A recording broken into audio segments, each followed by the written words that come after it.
Hey guys, welcome back to the channel. This is story about what if neglected Naruto, Minato and Kushina bashing. Before I start, please do support for more amazing content, and do consider to subscribe my channel and share my video to your friends and check out the description as well. Let's start the video. Uzumaki Namake's estate. Tu-san. Ka-san. Tsubaki. I did it. Did you see that? Cheered an 8-year-old girl with bright, long red hair with yellow ribbons around the end of her hair, bright, neon violet eyes, and a round face. She wore a red t-shirt, combat pants, and blue ninja sandals.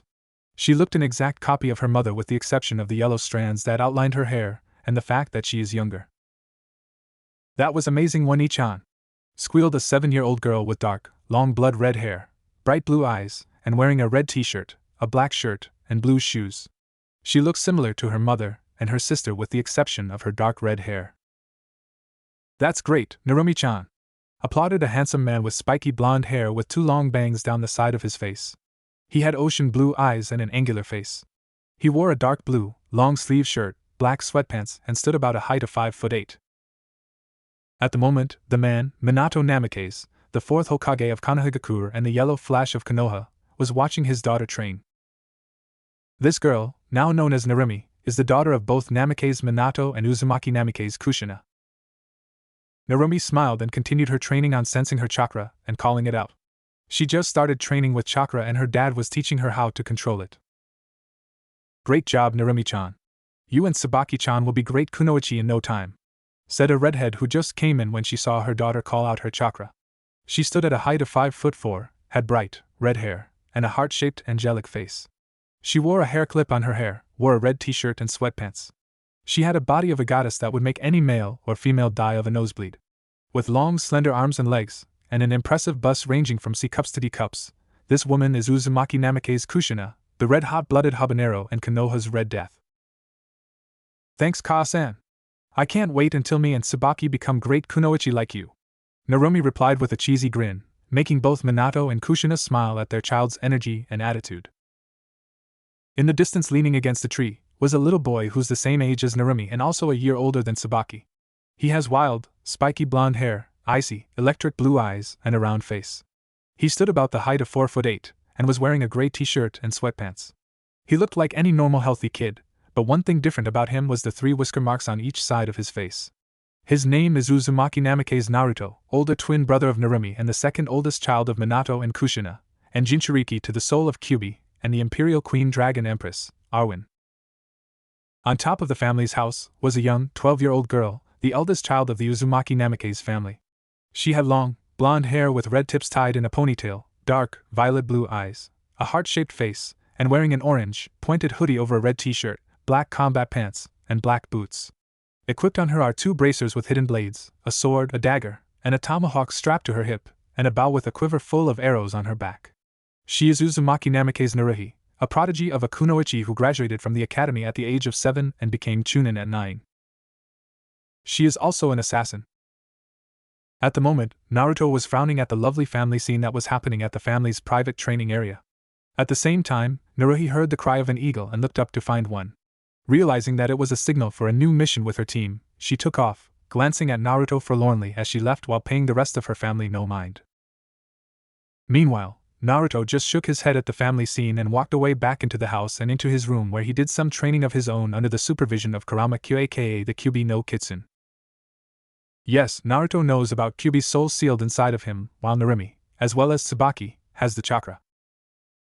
He entered his room and sealed it by made the ram sign and shouting "Fuin."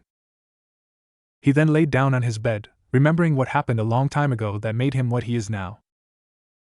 Flashback no Jutsu, 3 years ago. Tu-san, can you teach me how to do some cool ninja stuff? Asked a young blonde, bouncing around 5-year-old Naruto, hoping his dad would say yes. Nearby, Naruhi flinched as a feeling of déjà vu crossed over her when she heard Naruto's question. Sorry Naruto, I can't. I have to teach Narumi and Tsubaki, Minato said, making Naruto frown in confusion, the answer he got making him stop bouncing around. Huh? Why can't you teach all of us at the same time? Asked a baffled Naruto while ignoring the smug look his twin sister was giving him, and noticing the frown on his older sister's face and the look of confusion on Tsubaki's face. Sorry Naruto, I don't have time to do that. Naruto was going to respond with his father until his mother came in. Naruto, go to your room and don't bother your father. He will teach you when he feels that you are ready, Kushina said in a demanding voice. Naruto, not wanting to argue with his mother, looked at the ground and walked to his room. Why can't I learn how to be a shinobi but Narumi and Tsubaki can? How comes they get everything? Naruto wondered out loud to himself. There's a reason why, Naruhi said, coming from behind him, but for now, just train by yourself. That's what I'm doing right now. Naruto turned to his sister. You mean you asked Tusan and Ka-san to train you before? He asked. Yep, Naruhi nodded. I was the same age as you, and I've gotten the same answer numerous times. Trust me, you'll get the same answer every time as well. How did you manage to graduate from the academy without Ka-san and Tusan teaching you cool ninja stuff? Because I trained in a little something that got me to where I am now. You can join me if you want, little brother. Naruto thought about it and nodded. Okay, Nei-san. Naruhi smiled. All right then. We'll start after I return from the Chunin exams in Kumo. She promised. After watching Naruhi go into her room, Naruto went into his room and closed and locked the door so no one could enter. Naruto was as much of a genius and a prodigy as Naruhi, if not more, thanks to his eidetic memory and photographic reflexes. He's smart beyond measure, and has the skills to learn anything really fast, so it didn't take him long enough to figure out that his family favored his younger sisters more than him or Naruhi, especially seeing how they got mostly everything they wanted. He also noticed the villagers treating his younger sisters like royalty. Naruto, on the other hand, barely got anything he wanted. Even on his birthday he would get 1 or 2 gifts while Narumi would have tons. The villagers also hated him. Sometimes when he would walk around the village alone he could see some of the villagers giving him cold glares. His sisters Narumi and Tsubaki also had a lot of friends. Every kid would try to get to know her. Naruto knew that his sisters had the Kyuubi's power in them, and that they were seen as heroines, but he didn't understand why he was so hated by the villagers while Naruhi was mostly ignored. He laid on his bed and closed his eyes so that he could some rest. Unknown location. Naruto opened his eyes to find himself in an open field with one side of it having a cloudy blue sky and beautiful flowers while the other side having a clear violet sky and grass. Suga. Where am I? In the plane between dimensions, said a heavenly voice from behind Naruto. The blonde jumped and turned to find 3 women with equally enchanting beauty. The one in the middle has golden blonde hair with shining blue eyes. She has a perfect hourglass figure with D-cup breast. Her outfit consists of a shoulderless white dress with long sleeves, a long skirt, and white ninja sandals. She is Kami, goddess of light and order. The one to her right has jet-pitched black hair with red eyes. She also has a perfect hourglass figure with C-cup breast. Her outfit consists of a black tank top with black pants and black ninja sandals. She is Yami, goddess of darkness and chaos. The final one has silvery white hair and green eyes. Like the other 2, she has a perfect hourglass, and E-cup breast. Her outfit consists of an upper kimono with a light gray hakama and black ninja sandals. She is Shinigami, goddess of life and death. Who are you 3, and how did I get here? Naruto asked, while getting the feeling making these 3 mad at him would spell the end for him as the 3 ladies kneeled in front of him to get to his level. I am Kami, goddess of light and order. The golden blonde female said, making Naruto's eyes widen, and these are my sisters, Yami, goddess of darkness and chaos, and Shinigami, goddess of life and death. Hi! Yami greeted, flashing a dark smile at Naruto, making him shiver. Nice to meet you, Shinigami said, ruffling Naruto's hair. Nice to meet you all too. It's an honor to meet 3 beautiful goddesses such as yourselves, Naruto said while flashing a foxy smile at them, making Yami and Shinigami blush, but I have to wonder, why you all want to meet me of all people? Because we have an offer for you, Naruto-kun, since you're the only soul who fits our requirements, Kami said, getting straight to business. But before that, Yami now smiled a mischievous smile. There are a couple people we want you to meet, Shinigami said as a swirl of light and darkness encircled the 3, and they disappeared from the plane between dimensions. Naruto's mindscape. Naruto's vision returned to see that he was in a sewer, and in front of him was a giant gate with a seal on it. He didn't know where he is now. He looked around to find that Kami, Yami, and Shinigami were not there with him. Anyone there? Naruto called out. What he got was a giant roar from the other side of the gate, which scared the crap out of him. Who's there? Roared a giant beast, which Naruto could make out was a fox with orange-red fur and 9 tails. Next to the fox is a dark silver dragon a few feet from the cage. It has a big body the size of the fox with a large head with massive teeth, glowing golden eyes, strong legs, massive wings, and a long spiked tail. Naruto just stood there too shocked and scared to say anything.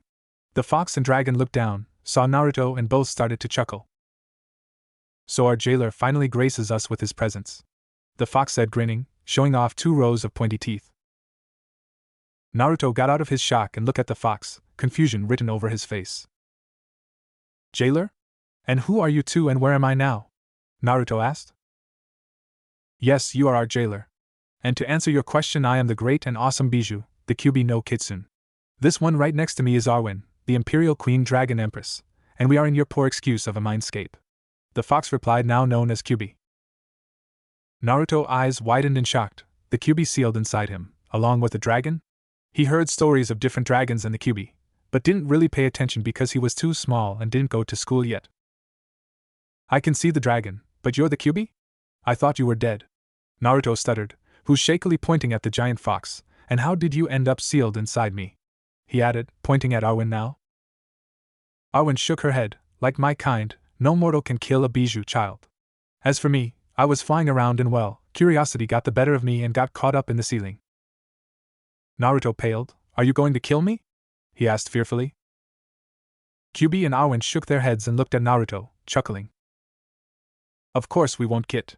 We saw your memories and I must say that your father, my former jailer, and the villagers are complete idiots," Kyuubi said, making Naruto was confused, slightly turned his head to show it. Kyuubi saw it and continued. "Your father, who did the sealing, sealed my yang chakra in your twin sister and a year later, my yin chakra in your younger sister, believing that they could control my powers, while he sealed my soul into you. Because of this, he is still alive for using the Shinigami to seal me, but seeing that Shinigami-sama didn't seal all of me into one person, your father's personal touch to my soul split me up and sealed me into 3 babies. But in return he probably lost about 1/3 his lifetime, making him die early than he's supposed to." Naruto nodded, showing that he understood and taking the information in slowly. "Your father and mother, the latter being Kyuubi's former container, are training your sisters early so that they can control Kyuubi's powers, which is next to impossible without the soul being Kyuubi because of the pure destruction that it contains," Arwen said. Naruto's eyes widened a bit, shocked to learn that his mother once heard Kyuubi within, and then shook his head at how his father made such a stupid mistake. Arwen continued. "Many people died during Kyuubi's brainwashed attack. Many people lost family members, friends, brothers, and sisters. Somehow, it was leaked out to the villagers that you have Kyuubi's soul sealed into you, and hate you for it, seeing as it reminds them of the people they lost. They think that you are Kyuubi incarnate, and that is why they hate you, thus making your life a living hell." Naruto nodded, understanding what Kyuubi and Arwen were saying, why his mother and father favored Narumi and Tsubaki the most. He looked at the ground sadly, thinking that the villagers were right about him being Kyuubi. Kyuubi sensed this and snarled, "Hey! Naruto! Don't you dare think that you are me, because you aren't. You are you and I can't, and will not, influence you in any way, so remember that. And FYI, I am not some bloodthirsty demon who just kill randomly for fun, because truthfully, it's boring picking on the weak. Besides, I have image of a demon lord to maintain, thank you very much." "Then why did you attack Konoha, and how did you get out of my mom?" Naruto demanded, making Kyuubi flinched a little and lowered its head in sadness. "I was being controlled by a masked man claiming to be Uchiha Madara, the founder of the Uchiha clan." Naruto nodded as he recalled hearing in passing about the man from Naruhi, making him frown. Wouldn't that make him more than 100 years old? Arwen nodded as Kyuubi continued, "Yes. Either it's because of the eternal Manjikyu Sharingan that he's immortal, or he's not Madara at all. While your mother is in labor, the man came and held you and your twin hostage.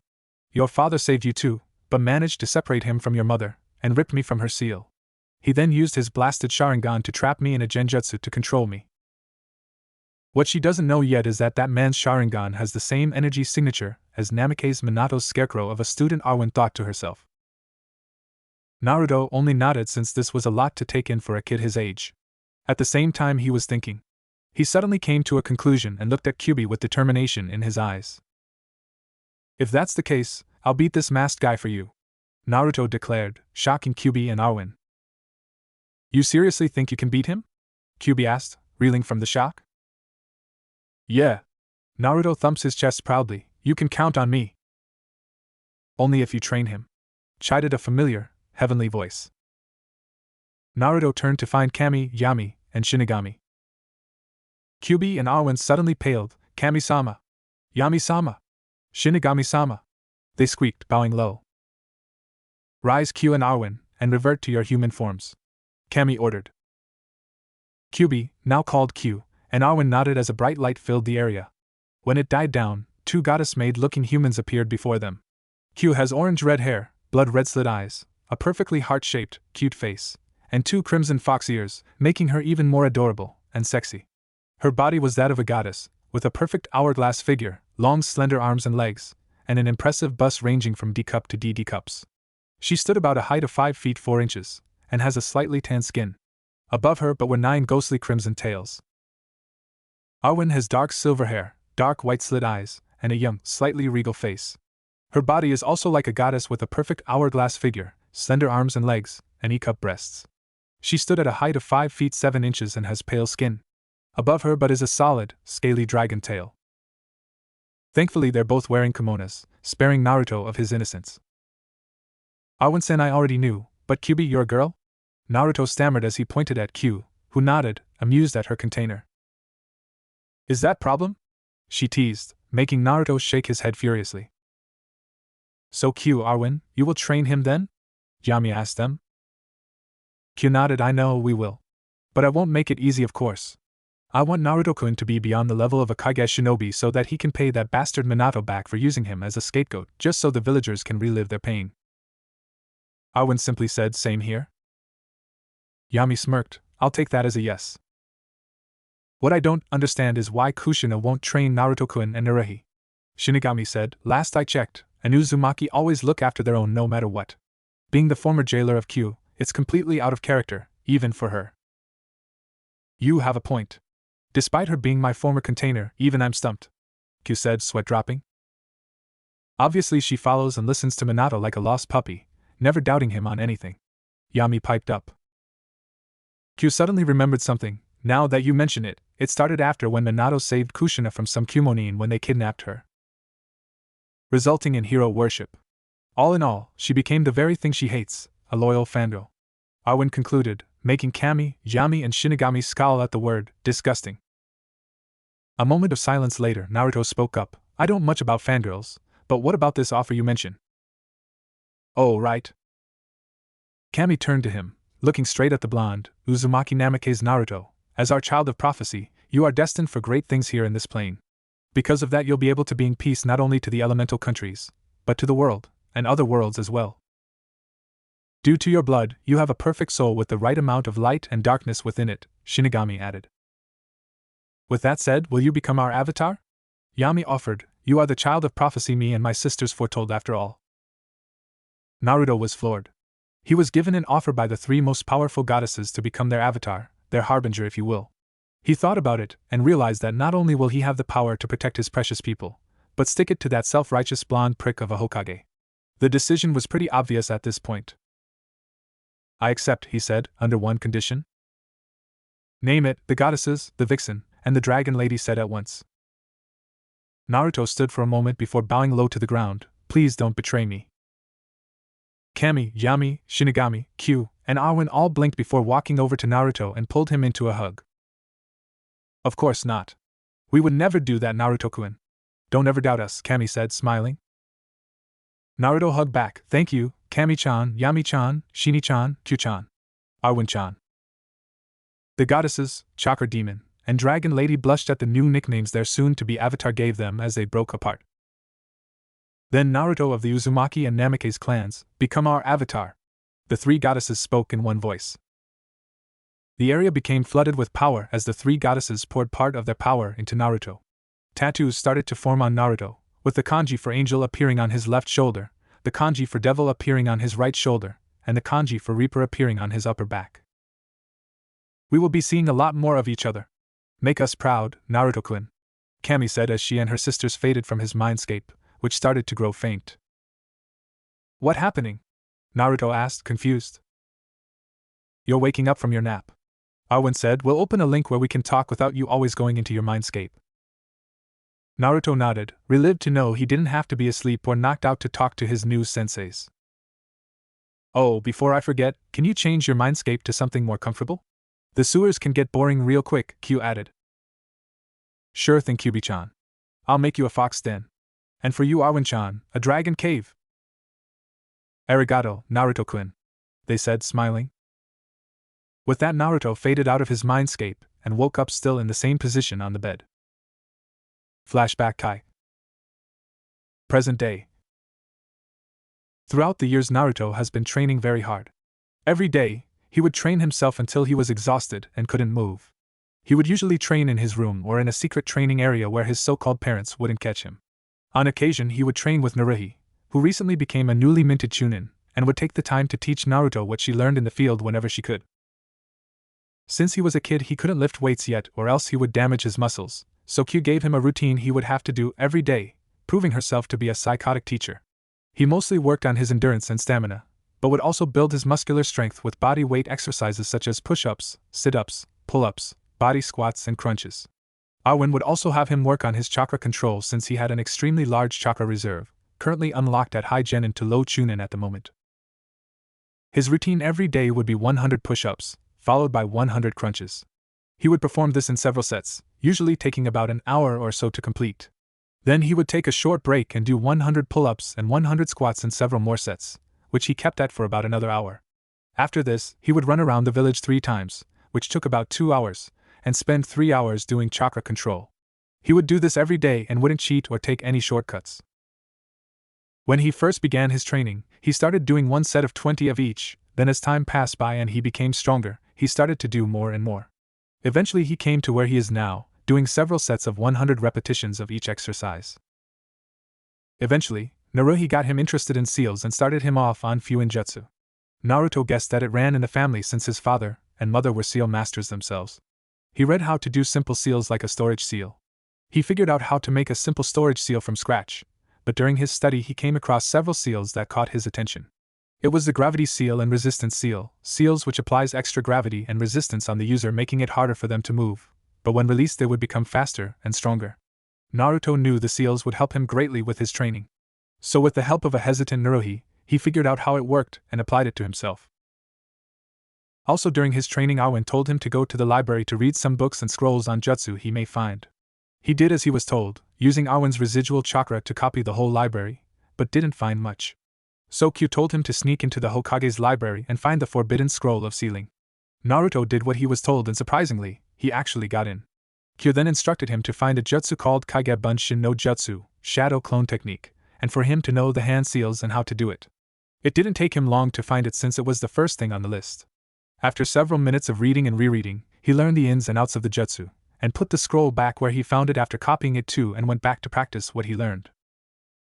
When he mastered the Kaige Bunshin no Jutsu, Q reminded him of the secret of the technique, that when a clone dispels after it learns or does something, it sends all its information and experience to the real person.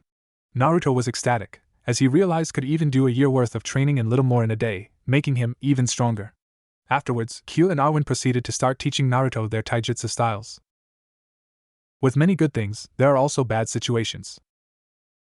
As time passed by, the villagers at first started with cold glares, but they progressed from glaring and muttering at him into physically assaulting him and beating him up. Once every 2 weeks or so there would be a crowd that would corner Naruto and beat him senseless. They didn't do anything crazy since he was the son of their beloved Yondaime, but they would show him his place, as they liked to call it. Naruto would fight back of course, but sometimes the numbers game would be too much for him.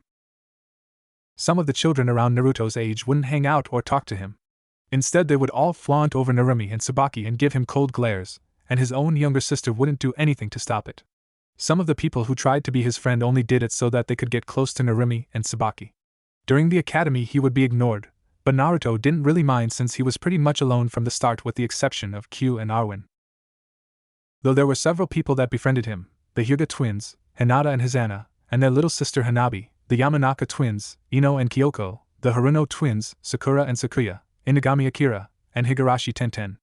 Also among his true friends were 2 of Kushina's former students, Yuhi Kurinai and Mitarashi Enko, Inuzuka Hana, Akira's older sister and also Kushina's former student, Kato Shizen, student of the Slug Sanin, Naruhi's teammates Yuzuki Yugao and Itachi Uchiha, Uchiha Satsuki, Uchiha Mikoto, Shiranu Gemna, Gecko Hate, Marino Ibiki, and the Ichiraka family from the ramen stand. A/N, Hizana and Kyoko are the alternate Hinata and Ino from Road to Ninja, personality-wise. Kurinai, Anko, Yugao, Hana, Shizen, Gemna, and Hate helped Naruto one time when the villagers beat him, while Ibiki went on to teach those villagers a lesson during a torture session. After that they became friends, but at times he would stay a safe distance away from them so that the villagers wouldn't try to target them, too. But the others would have none of it, and proceeded to hang around Naruto whenever possible. Itachi had found him during one of his training exercises and watched in silence. He was impressed by Naruto's determination and hard work and eventually talked to Naruto. He asked why Naruto was training by himself, and where his family was. Naruto's answer was, "I am nothing to them, only extra baggage. But that'll change soon." Itachi was shocked, but understood what he meant. He often saw Naruto along with Naruhi walking behind their parents with bored, expressionless faces, just talking to each other and acting as though they weren't with their family. After that, Itachi often visited Naruto as much as he could and helped Naruhi with Naruto's training, as he saw much of himself in Naruto, particularly with regards to his intellect and talent. The rest of Naruto's friends, who were Naruhi's age or older, eventually caught wind of it, and would contribute to Naruto's training. Uchiha Mikoto, the matriarch of the Uchiha clan, the mother of Itachi and Satsuki, and the Jonin sensei of Naruhi, Itachi, and Yugao, found Naruto walking alone around Konoha one day, banged up and bruised. She asked why he wasn't with his parents, and why was he looking roughed up. He gave them the same answer as Itachi while keeping silent about the recent beatdown he fended off. Mikoto was furious, pissed the hell off, and decided to march over to the Namake's estate and give her two friends a piece of her mind. Naruto tried to stop her, saying it wouldn't matter, but she didn't listen to him and instead dragged him with her to the Namake's estate. He still remembered what happened that time. Flashback no Jutsu, 1.5 years ago. Uchiha Mikoto barged through the gates of the Namake's estate, dragging a blonde-haired boy with her. Uzumaki Namake's Kushina. "Get your ass out here right now!" roared an enraged Mikoto. Moments later, Kushina and Minato came into the front of the door to find Mikoto holding their son. Naruhi trailed far behind them, her widening at the state her brother in. "Mikoto, why are you here? And why is my son with you?" Kushina asked, confused, since she thought that Naruto was in his room. "What? I can't visit my best friend or something? I'm here because I found your son walking around Konoha alone, not to mention looking like he just got out of the Third Great Shinobi War," Mikoto replied loudly. "Really? Oh. Thanks, Mikoto-chan, for finding my son. We'll take it from here," Minato said while telling Naruto to go to his room, which he did, but stayed back behind Naruhi so he can hear the rest of the conversation. "Did you even know that your son was outside and hurt?" Mikoto asked, trying to figure out her friends. "No, but I thank you again for finding him," Kushina replied. Mikoto narrowed her eyes, and in the corner of her eyes she noticed two redheads that were training in the family training ground. This got a question that she wanted to ask them. Why are Narumi and Tsubaki training to be kunoichi early while Naruto is sent to his room? "We decided to train them early," Kushina explained. "They both have the Kyuubi's power sealed into them and they have to know how to control it." "Are you serious? What about Naruto and Naruhi?" Mikoto's tone getting colder and colder by the second, which was starting to scare Kushina and Minato. "I'm sorry, but those two are none of your business," Minato said, "but we'll train Naruto and Naruhi in our arts when they're ready." "What? Don't they even know that Naruhi's a Chunin?" Mikoto stood there, glaring bloody cold kunais at the two. "I understand. Sorry for asking a stupid question, Namikaze-san." Minato and Kushina flinched at the sudden change in their friend, but just tossed it aside thinking it wasn't anything serious, as Mikoto whipped around and walked away, too pissed off to say goodbye. What the hell is going on with her?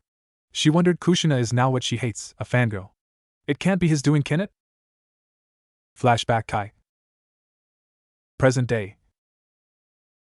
After the incident, Mikoto helped Naruto and Naruhi the best as she could. She would do anything from cooking them lunch to giving Naruto advice on his training since she herself is a jonin. She also allowed Naruto join in on her squad's training. She also tried befriending him with her youngest twin son and daughter, Sasuke and Satsuki. Satsuki was all for getting to know Naruto, and quickly became friends with him, but to Mikoto's disappointment, Sasuke adopted his father personality at a very early age, which was being arrogant with a stick up his ass. Sasuke would say things like, "That kid isn't worth my time," or, "The Uchiha are the best," to Naruto and Satsuki's annoyance. But at least Itachi befriended him, which made Mikoto happy, though she wished he had a friend his age, though Naruto didn't mind. His relations with his family, however, became much worse. As his parents trained Narumi and Tsubaki in their family styles and jutsu, and spoiled them rotten on top of it, Naruto could only watch in the background, always hoping for attention. He would suggest the family go the movie, while Narumi would suggest they go and eat ramen, and to Naruto's disappointment they always chose whatever Narumi would suggest. After a while of watching and hoping, he completely gave up like Naruhi did and trained even harder to show them that he didn't need them. He stayed in his room, not bothering to go out and talk with his family. Only time he saw them during the day would be dinner, but even then he would stay silent, only sitting next to Naruhi at the opposite end of the dinner table and talking quietly with her. The two of them would just finish their food as fast as they could, wash their own dishes and go back to their rooms and train, or just spend time talking with each other in either his room or hers.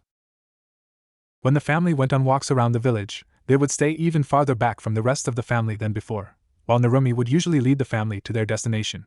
He avoided attention as much as possible by being quiet or staying in corners where no one would see him. During parties he would only be there for an hour or so until he got tired and left. Sometimes Narumi and Tsubaki would ask him and Naruhi to play with them, but they would turn them down, saying that they were busy. In his free time, Naruto would usually read books of various kinds, fiction, jutsu, seals or anything ninja-related, even some history and philosophy. He would also write, draw, and tend to his own garden on the balcony connected to his room. When his parents weren't around, he would work on improving his Fuinjutsu, aiming to surpass his parents since they were seal masters. Naruto got up and started to do his daily workout. He took a short break, walked to his desk and took out a very detailed layout of the village, complete with patrol routes and times, entry and exit points, and some routes of his own that he had scribbled on for his own purposes. Do you think this escape plan will work, Q-chan? Don't know until we try, but I'm pretty sure it will, Q replied as she yawned. If all goes well, it'll show everyone the type of man your father truly is. Too bad my mother doesn't see it that way, Naruto muttered, remembering the falling out Kurenai, Enko, Hana, and Yugao had with Kushina the day after she and Mikoto had their falling out. Since his first meeting with Q and Arwen, he would talk to them as often as he could. To him, the vixen was his mother, while Arwen was like an aunt. He would tell them about the goings-on in his life, and how he thought and felt about things. In return, Q and Arwen would teach him anything from jutsu to reading and writing. They both also contributed to his training. I guess it's back to training, Naruto told himself, putting the paper back into his desk and resuming his training routine. After Naruto finished, he took a quick shower and changed into his nightgown before going into his bathroom to brush his teeth. After he was done, he climbed into his bed and took out a calendar book. Soon, it will be me and Narumi's birthday, Naruto muttered, looking at the date that said October 10th on his calendar, and the day that I'll know we will leave Konoha, he resolved, looking over to his bed to see a medium-sized yellow-blonde furred fox sleeping there. Yuki-chan. Hokage's office, the next day. Namikaze Minato was doing paperwork, something he hated to do as Hokage. He was currently looking at a petition to release the civilians that were in jail for hurting his son Naruto. He sighed, remembering the time after the Kyuubi attack and when he announced that Narumi had the Kyuubi power and Naruto had the soul. Some of the villagers asked that Naruto be watched, hurt, or even killed before the Kyuubi could control Naruto. As a father, he knew that he shouldn't let them go, but he was the Hokage first. He was not just any Hokage, but the best Hokage ever to lead Konoha so far. As Hokage, he knew that the village came first, and family came much, much later. He knew the pain of the village after the Kyuubi attack, and with Naruto having the soul of the Kyuubi, he knew that the village would target him. He knew it was bad, but the village needed a scapegoat, and despite how young Naruto was, he was the only person to fit the bill. The best he felt that he could do was to reduce what they did to him. He signed the paper that released the villagers from their prison. He just hoped that Naruto would forgive him, and that his wife and daughters wouldn't ever find out about what he allowed the village to do to Naruto. It was for the sake of Project K after all. He was about to go through more paperwork until he felt a presence behind him. Jiraiya-sensei, what are you doing here? Minato asked while he quickly approved the request to release the prisoners. It seems like I could never hide from you, my former student, Jiraiya said as he jumped through the window. I ask you again, why are you here? I assumed you were peeping on women like you always do. Actually, the toads summoned me and told me about a prophecy. Prophecy from the toads? Minato asked, shocked. Jiraiya nodded in confirmation. What was it about? It said that the Chosen One is the child born from two great shinobi, and holds many great powers along with the marks of Kami, Yami, and Shinigami. I expect that the chosen one would be Narumi since she is your and Kushina's child and has the power of the Kyuubi within herself. Minato nodded slowly, then realization came him and he smiled. So my daughter is the chosen one? A hopeful Minato asked. With this news, Project K will be. I think so, since she seems to fit all the requirements, Jiraiya replied, seeing how happy his student is, since it's Narumi's birthday tomorrow. I was wondering if you would let me let her sign the Toad contract. He asked Minato, his smile growing wider as Minato nodded. Since that's done, I guess I'll continue my research. See you later, Minato, Jiraiya exclaimed before disappearing using Shunshin. Minato sighed and looked at his loads of paperwork with a frown. He still couldn't figure out a way to beat every Kage's enemy. After working for a while, Minato stopped and started to think about his family, and how far they have grown as a family. How happy they were, he, Kushina, Narumi, Tsubaki, Naruto, and Naruhi. Naruhi. He frowned when he thought about the two of them. After refusing to teach Naruhi and Naruto, they pretty much excluded themselves from the family, doing their own things. Minato still remembered the times Naruto and Naruhi would ask to go somewhere as a family, but he refused their ideas for Narumi and Tsubaki's, picking wherever they wanted to go. As time went by, their requests became less frequent until eventually they stopped asking for anything. They even showed their faces less around the house, always staying in their rooms, and during dinner time they would be sit off at the opposite end of the table, silently just talking to each other while they ate, and acting as if the rest of them weren't there. The only time he really saw Naruto was during dinner time and while Naruto and Narumi were walking to the academy. He saw Naruhi even less frequently than that. Where does Naruhi go, and what does she do with her time? I can't remember really anything about her since the time I registered her for the academy, Minato thought to himself with no small amount of shame. Minato shook his head, thinking about what he did to Naruto and Naruhi. Thinking of this had brought him to a decision. He was going to make it up to them somehow in order to appease them. Starting tomorrow after Naruto and Narumi's birthday, he was going to start Naruto and Naruhi's training in their family styles. He was going to bring them back into the family, and hopefully make them see things his way. Unfortunately, he didn't know his son and daughter as well as he thought he did, and he would learn that the hard way very, very shortly. Uzumaki Namake's estate. Uzumaki Namake's Kushina at the moment was making dinner for the family. She too felt that Naruto and Naruhi weren't part of the family. Every time the kids would come home, those two would go into their separate rooms and stay there until dinner. At dinner they would whisper to each other, and not even spare a glance while sitting at the complete opposite end of the dining room table away from the others. When they walked around Konoha, they would stay several yards back and just keep to themselves. She did notice that aside from Naruhi's disappearing acts, Naruto always read books, which was good, but he sometimes read too much and wouldn't go out and play with most of the children his age. She started to wonder if Naruto had any friends at all. She regretted not training Naruto and Naruhi at the same time as Narumi and Tsubaki, but she believed her husband Minato when he said that Narumi and Tsubaki needed the extra attention due to them having the Kyuubi's power. Being a former Jinchuriki herself, she knew how hard it was to control the Kyuubi's power. Kushina was worried. She didn't want Naruto and Naruhi to isolate themselves from the family. She knew that something had to be done, and the moment they walked through that door, she was going to make it up to them. She was going to make her family whole again no matter what it took. Smiling at the thought, she continued to cook dinner for the family, and especially for Naruto and Naruhi to enjoy. Unfortunately for her, she would very shortly learn just how far gone her relationship with her two oldest children really was. Konoha streets. Naruto Oni-chan. Where are you? Narumi called out, running around Konoha with Tsubaki on her tail, trying to look for their brother. After class was done, the redheads wanted to walk home with Naruto and Naruhi, but to their disappointment, they disappeared after the last class for the day. Naruto Oni-chan. Tsubaki shouted, hoping Naruto would appear this time. When there was nothing in return, she and Narumi started to walk home. Truthfully, Narumi loved Naruto a lot, maybe more than she should, and was sure Tsubaki felt the same way. Lately, she would always try to play with him, but Naruto always turned her down saying he was busy. She wanted Naruto to feel like a part of the family, not an outcast. During the academy, she noticed that he would always sleep in class. She also noticed that Naruto barely talked to anyone in his class, nor would the classmates try to talk him, since they were too busy trying to get her attention. He did make some small talk with some of the clan heirs from time to time, but nothing beyond that. Narumi tried to talk to him during school, but every time she tried, she and her sister would be bombarded by their cursed fan club. When they would finally get rid of them, Naruto was nowhere to be seen. Narumi started to remember the past and felt sick at herself for being such a spoiled little brat. She remembered the time when she was little. After her dad told Naruto that he had to train her and Tsubaki first, she started to tease Naruto about it. She would say childish things like the family loved them more, or show Naruto what she learned to make fun of him. Tsubaki herself never did those things, and would occasionally stop Narumi from showing off.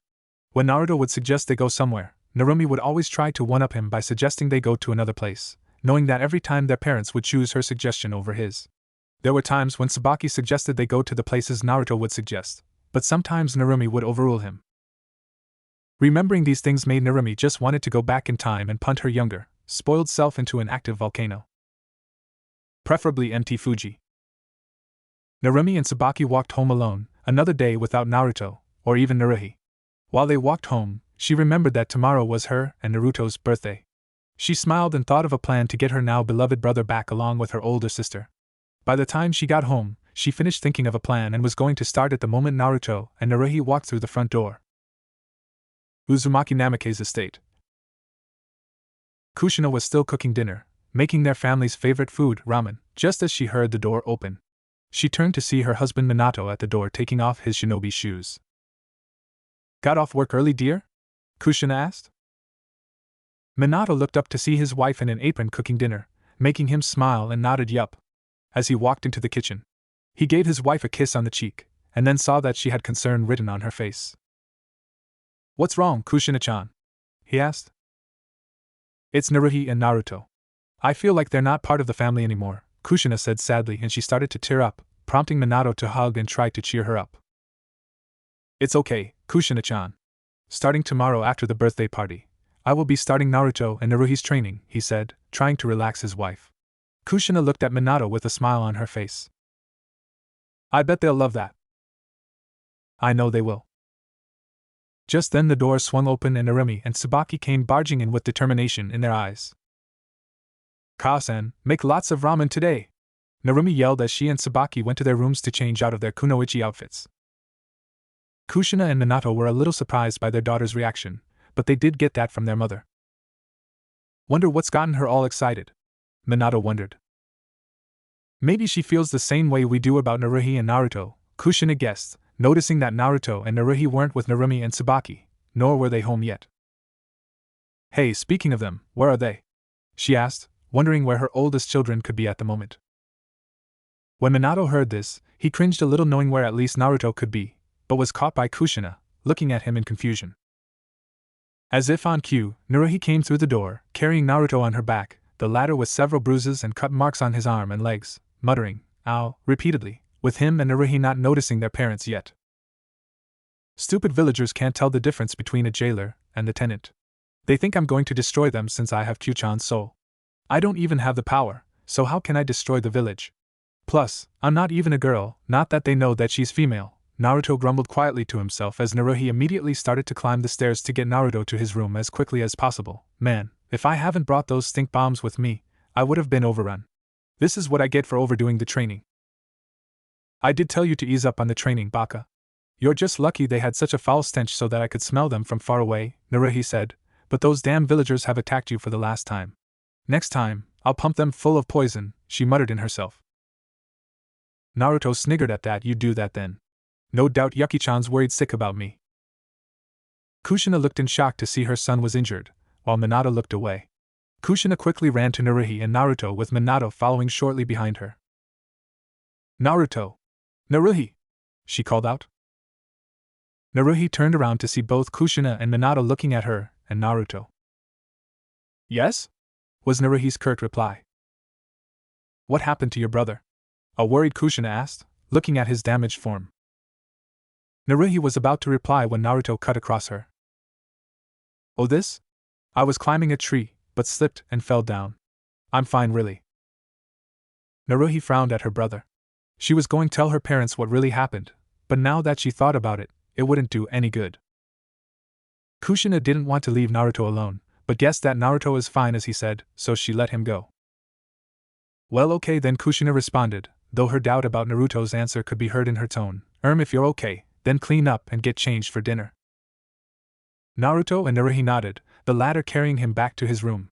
When they got in, Naruhi set to work healing Naruto, as a yellow fox that was sitting on Naruto's desk bounded off it and leapt into Naruto's lap. Hey there Yukike's-chan, Naruhi greeted, with the little fox yipping in return, before turning to Naruto and barking at him. Hey Yuki-chan, no, I'm fine, okay, they got the jump on me, but Nei-chan saved me. Take you with me next time? I don't want you to get hurt even so. Okay, fine. Naruhi giggled at the exchange between the little fox and her master. She remembered the time when she witnessed Naruto save Yukike's during a morning run in the forest when he was 6 years old. Her leg was caught in a stray trap and the noise attracted some villagers who, of course, hated foxes. Yukike's would have been made a fur coat if it hasn't been for the quick thinking of Naruto, who used a smoke bomb made for him by Naruhi to disorient the crowd. He sneaked his way to the snare and quickly dismantled it, freeing the little fox. As Naruto took her to see Hana, it left Naruhi to give the fox-hating villagers a little taste of hell. Yukike's had to stay with Hana for a week to recuperate and heal her injured leg, with Naruto visiting every day. When Yukike's was released, she stuck to Naruto like white on rice, forever grateful to her blonde savior, and pledged her loyalty to him. Figuring that Yukike's was going to stay with Naruto forever, Naruhi put a seal behind their ears so that they could communicate telepathically, thus learning that the little fox's name was Yukike's, her nickname was Yuki, and that she was a girl. I guess Yukike's-chan's cured of that cold now? Naruhi asked as she finished healing Naruto. Yukike's barked, nodding rapidly. She's not letting me out of her sight anymore after seeing my injuries, sick or not, Naruto grumbled. Naruhi laughed. I swear, you two would make the perfect couple, if she doesn't mind sharing you with other girls. At Naruto's confused look, she giggled, you'll understand when you're older. Dinner came and Naruto and Naruhi came out of their rooms, both wearing the same clothes, a black t-shirt and black track pants. Yukike's posed as a stuffed animal that's sitting on Naruto's shoulder. When they got to their spots on the table, they felt their family's eyes on them. Naruto looked up and to his surprise his family was waiting for him and Naruhi, with smiles on their faces. Even Narumi and Tsubaki seemed to be waiting for him. Usually Narumi would be attacking the food by now, especially when it was ramen being served. What in the bluest of blue hell is going on here? Naruto wondered to himself. Maybe they finally noticed they have a son and a daughter, Arwen guessed sarcastically, she and Q seeing what Naruto sees, and in Narumi and Tsubaki's case, a brother and a sister. We'll see about that. Naruto looked over to Naruhi, who was sporting the same confused look, and shrugged it off as she started attacking her ramen. Shaking his head, Naruto took out his chopsticks to eat his ramen. When he ate the first bite, the family started eating their ramen. Okay, what the hell? Just what the hell is going on to make our family change so suddenly? Naruto thought to himself as his surprise became suspicion. So Naruto, how was your day? Kushina asked, wanting to know about her son's day. Naruto was surprised that his family actually talked to him. He was slightly happy that he was finally getting attention, but that was easily washed away with anger. You gotta be fucking kidding me. So now they notice me after all this time? Ha! Whatever, this changes jack shit. Naruto thought savagely as Yukike's ate a few noodles off Naruto's chopsticks discreetly. Good answer, Naruto-kun. They don't deserve your forgiveness. Not yet. Naruto inwardly nodded to Q, while Arwen sighed, regretting not stopping Naruto from learning swear words and their meanings from the vixen. No matter, as long as Naruto gave them a piece of his mind, she was fine with his language for now. Fine. Nothing special happened, Naruto shrugged, quickly going back to finishing his food. Kushina frowned at the quick answer she received, then turned to Naruhi. What about you, Naruhi? Naruhi blinked at her mother. Me and my team just learned a few attack formations for search and rescue. That's all, she answered, while resisting the urge to slug her mother in the face for finally talking to her after all this time. Then Narumi jumped into the conversation. So Oniai-chan, what did you think of today's lesson? She asked. Boring, Naruto replied in a bored tone, while he and Naruhi quickly finished their ramen. How was it boring? Kushina asked. The lesson should be important enough for you to learn. I meant boring because I already know all about the theory of chakra they're teaching at the academy, Naruto explained quickly. Minato and Kushina's eyes widened. They didn't know that Naruto already knew such an advanced subject. While Kushina felt proud at Naruto's knowledge, Minato felt nervous about it. Well, where did you get that cute fox doll? Tsubaki asked, changing the subject. Naruto shrugged. Bought it when I was a kid with some spare change I found, he replied, not planning to reveal Yukike's true identity. Narumi scowled at her twin brother's quick answer. It felt like neither Naruto nor Naruhi wanted to talk to them. As Naruto finished his ramen, Drinking the rest of the broth along with Yukike's, he put his bowl into the sink and started washing it with Naruhi joining a few seconds later. It's okay, you two don't have to wash your bowls. I can wash them for you, Kushina offered. Naruto and Naruhi ignored what she said, and started to wash their bowls at a fast pace. It's okay, we're fine. We wouldn't want you to waste your time on us anyway. We can take care of ourselves, Naruto said, not bothering to spare his mother a glance. Besides, we've been doing it for years, Naruhi informed her, so why stop now? Kushina was shocked at her older children's replies. Tears started to form in her eyes. Her son and daughter thought that they were nothing in the family. Wiping the tears of her eyes, she again resolved to change their outlook, no matter what it took. By the time Naruto and Naruhi finished washing their dishes, the family just finished their ramen. Since they loved ramen, they ate it pretty fast. Naruto and Naruhi were quickly heading back to their rooms until their father called them back and told them to head to the living room for a meeting. Ah crap, Naruto groaned inwardly, but went to the living room anyways and sat on the couch until his family came. When they finished washing the dishes and everything, they joined Naruto and Naruhi in the living room. Narumi sat next to Naruto and Tsubaki sat next to Naruhi, while Minato and Kushina sat across them. Now Naruto, Naruhi, I have news for you that will make you two happy, Minato announced. Naruhi just blinked while Naruto raised an eyebrow at him, as Minato continued, I'm happy to say that starting tomorrow, you'll be starting your training in the family arts, he said proudly. Does that mean Oniai-chan and Wani-chan will be practicing with us? Asked a hopeful Tsubaki. Minato nodded and Narumi's face glowed while Tsubaki bounced around the room with happiness. Minato then looked at Naruto and Naruhi and was surprised at their reactions. Naruhi's eyebrows were twitching as tick marks showed all over her head while Naruto glared at their parents with the same dead cold eyes he always had. Neither showed a single sign that they were attempting to smile. Kushina was shocked as well. She thought that this plan would work. She was sure it was going to work. Narumi and Tsubaki saw the looks on both their parents' faces and wondered what was going on. They turned to look at their older brother and sister, and like her parents they too were shocked. Oniai-chan, Wani-chan, aren't you happy? Now we can train together, Narumi said with Tsubaki nodding her head. Should we be? Naruto replied shrugging, looking at his two younger sisters with a bored expression. I'll have to side with Naruto here on that, Naruhi agreed, looking her parents with annoyed eyes. Mainly her father. Why not you too? Don't you want to know mine and your father's fighting styles? Kushina asked, hoping to see signs that Naruto and Naruhi would reconsider their answers. Nah, I'm good. Like my Nei-san, I lost interest after you guys refused to teach me when I asked around 20 times or more, Naruto told them with Naruhi nodding. Minato and Kushina drew confused looks. Both the Namikaze and Uzumaki fighting styles were strong. They didn't understand why their eldest children wouldn't want to learn their family's techniques and be extremely strong like them. Well, Kushina more so than Minato. They broke out of their thoughts when Naruto spoke again. I don't need training from either of you. Since you originally refused, why start now? I'll wait until I become a genin and have a competent sensei that will train me to become a shinobi. Even then, I will not train or learn any of your styles, at least not from you people, Naruto said. And thanks for offer though, but you're way past the expiration date.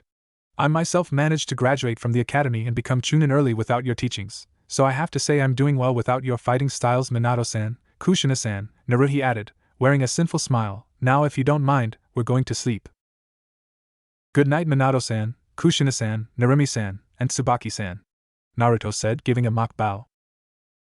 He and Naruhi got up and left the room, turning their backs on their shocked parents and sisters. What do we do now? Kushina asked, tears in her eyes. After hearing what Naruto and Naruhi said, she couldn't take it anymore and started to cry. I don't know anymore, or maybe this was a little too much for them to take in for the day. Just give them a little time, I'm sure they'll warm up to the idea, Minato replied, trying to calm his wife. Truthfully, he didn't know, since both kids sounded really serious. He could only hope that he was wrong. For the sake of the plan, after all. Why Oniai-chan, Wani-chan? Why? Narumi cried, upset. Narumi and Tsubaki were really hoping that their sibling would agree to train, so that they could be together, and they would have more time to talk and be with him. With their refusals, their hearts broke and they started to cry. Naruto's room. Naruto slammed the door behind him and checked his things that he'd gotten ready for tomorrow. He was still in a foul mood from the conversation he had with his family. Why those dash? They notice me now and think that I would forgive them because I get to learn their fighting styles? Ha, as if. he mentally yelled. Calm down, Naruto-kun, it doesn't matter. You just need some sleep so that you can focus on the plan tomorrow, Q said, trying to calm Naruto down with Arwen and Yukike's agreeing. What Naruto didn't know is that Q and Arwen liked Naruto, and it hurt them both to see him angry, especially with what happened today. Q and Arwen themselves were angry with his parents for noticing their son now, after almost 9 years. Naruto needed to rest so that he could focus on his escape plan for tomorrow. I understand, Q-chan, but I'd rather head to my mindscape to make sure I'm ready, Naruto said as he finished packing his things and got to bed. Can I join you, Naruto-sama? Yukike asked, as she laid down to rest next to Naruto's pillow. Sure, Yuki-chan. Tomorrow is when we finally leave this dump called Konoha, and the last thing we need is their so-called top ninjas trying to stop us. Naruhi's room. Like her brother, Naruhi slammed the door behind her and paced her room, fuming. That man, her father, had a lot of nerve offering what he did. She was not going to dance to his tune, especially after what she found out when she snuck into his office to learn the Kage Bunshin no Jutsu from the Forbidden Scroll of Sealing. It all started when she was 5 years old herself. She was in the same position as her little brother Naruto when she asked her parents for training. When they denied her, she kept badgering them for about half a year until she realized that they wouldn't budge on their decision. So she took matters into her own hands. Raiding the family library, she found several scrolls that interested her. The scrolls were detailed documents on a special group known as the Assassins. A retired assassin who married an Uzumaki brought them into the clan. Uzumaki Mito brought the scrolls into Konoha when she married the Shodaime Hokage, Senju Hashirama. They were collecting dust in the Uzumaki library until Naruhi got them out. During the raid, she learned from several notes that the Kage Bunshin no Jutsu is useful for training purposes, since the total amount of experience the user gains is multiplied by the total number of clones being used to train. And since Naruhi was born with an abnormal amount of chakra like her siblings thanks to the Uzumaki bloodline, the jutsu was perfect for her. So while her father was in a council meeting, she snuck into his office and learned the technique from the Forbidden Scroll of Sealing. During the process, however, she noticed a small booklet titled Project K on the Hokage's desk. Curious, she flipped through it, and while she couldn't understand most of it, but it involved her family and mainly her little sisters. Despite having a photographic memory herself, she used the remaining time her father was in the meeting to copy most of the key points of the book before leaving. As the year went by, her intelligence increased, and the more she read through the key points of Project K, the more she became enraged. She couldn't believe what her father is planning for her two little sisters' future, and when it got to the point when she fully understood the plan, she snapped during a mission and single-handedly wiped out a platoon of bandits who were selling young women and children. And the worst part about it was that she couldn't tell anyone, not even her own mother, due to the fact she didn't know if she was in on it or not. But now, in the present time, it was all going to change. The truth was going to come out on her sibling's birthday. And she would see if Kushina knew or not. If she knew, then fuck her. She'll be just another puppy, a stupid, sickening fangirl. If she didn't know, then it was all her father. She hated the bastard. He was the reason the family, except Naruto, were not there for her when she graduated from the academy. With that in mind, Naruhi disarmed herself of her weapons and threw herself in bed. There was a time when I hated my little brother and sisters, because I thought they took the love and attention my parents had for me, Naruhi mused, but when I learned about Project K, it wasn't the case. My hatred was misplaced. And now, that hatred is reserved for that man. I will protect my little brother and sisters. As for my mother, we'll see. Naruto's Mindscape. Look guys, I know we're all in agreement with leaving Konoha, but are you sure we should leave your mother and sisters? Especially after what Naruhi-chan learned from the Hokage's office? Arwen asked, worried. Naruhi-ne-chan says she'll handle it, Naruto replied as he focused on the image of his usual personal training grounds. Oh right, Arwen mumbled, but what about that Hyuga incident? What if Kumo decides to go after Hinata, Hizana, and Hanabi again, even after Naruto saved them? It's all right, Arwen-sama, Yukike said, calming her down. Naruhi-chan will still be here in Konoha. Besides, she has a plan of her own. A flash of light later, the training grounds appeared. They were similar to the usual training grounds found in Konoha, but they were larger. It was this place that had allowed Naruto to become so strong. He would come here to learn, make, and perfect techniques. An hour in the real world would equal a day in his mindscape. Combining that advantage with upwards of 100 Kage Bunshins, and learning anything quickly became inevitable. Before Naruto proceeded to train in advanced techniques, he broke into his family's jutsu vault and copied the library into his own inner library with Arwen's chakra. The first thing he had learned was the Uzumaki clan's dojutsu, the Rinnegan. Originally used by the legendary Rakuta Sennin, it allowed him to use all 5 elemental natures, along with the 6 paths techniques. He also discovered chakra chains, which were used exclusively by the Uzumaki clan. They were so strong that they could hold down the most powerful of tailed beasts, as evidenced by Naruto practicing it once on Q and Arwen in their true forms. While both were pissed off, their thoughts derailed when they changed back into their human forms with the chains wrapped around them in an erotic way, and both ended up with nosebleeds, knocking them out with perverted thoughts. Next, Naruto began learning both the Rasengan and the Hiraishin. Even though he hated his father, he knew that the techniques the man created were amazing, and would be a boon to his ninjutsu arsenal. It took one day in the mindscape for Naruto with multiple Kage Bunshin to master all 3 steps of the Rasengan. However, he was upset that the Rasengan was an incomplete technique, but when Q told him that elements could be added to complete the Rasengan, Naruto immediately set to work. In 6 months, he managed to complete fire, water, wind, earth, and lightning Rasengans with different variations of each. In a year, he completed sub-elemental versions of the Rasengan, along with other non-elemental versions of the Rasengan. Then, he proceeded to learn the Uzumaki dojutsu, the Rinnegan. Naruto was surprised to learn that it was the most powerful dojutsu in the elemental countries, and it allowed Naruto to use all the stages of the Sharingan, the Hyuga clan's Byakugan, and the long-lost Jinnigan, or Mirage I/A/N, Ranmaru's dojutsu from the filler.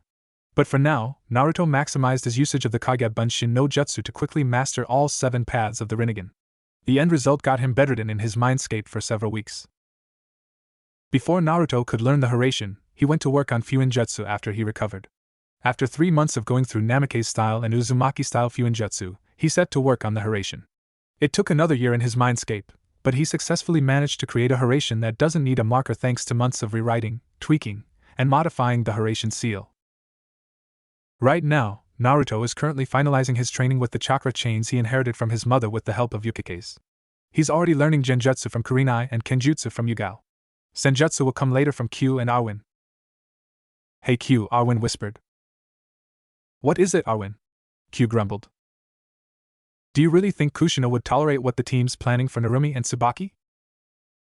While I would like to say absolutely not, it's the million Ryu question. But what I'm still trying to figure out is how the hell that asshole kept my Yin chakra before sealing it into Tsubaki when she was born, Q growled, cracking her knuckles. And I'm wondering what crossed that idiot's mind when he came up with Project K, Arwen sighed, and to think that he's regarded as a genius. Even worse, to think he's a respected Hokage. Don't worry. When the time comes, Namikaze Minato will pay the full price and then some for conspiring against an Uzumaki with his own body and soul. Arwen smirked, heh. I look forward to it. With the rest of the family. After the conversation with Naruto and Naruhi, the Namikaze family was deep in thought. Minato tried his best to cheer up Kushina, Narumi and Tsubaki, all of whom were crying their eyes out because they thought that they had lost Naruto and Naruhi. After an hour or so of crying, they went to their rooms for some sleep for the big day tomorrow.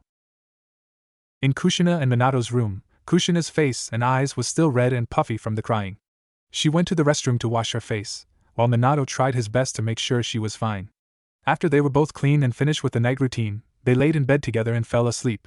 Both in their mind was how to make their estranged eldest children feel like part of the family, and for them to learn their family styles. Though Kushina more than Minato thought so.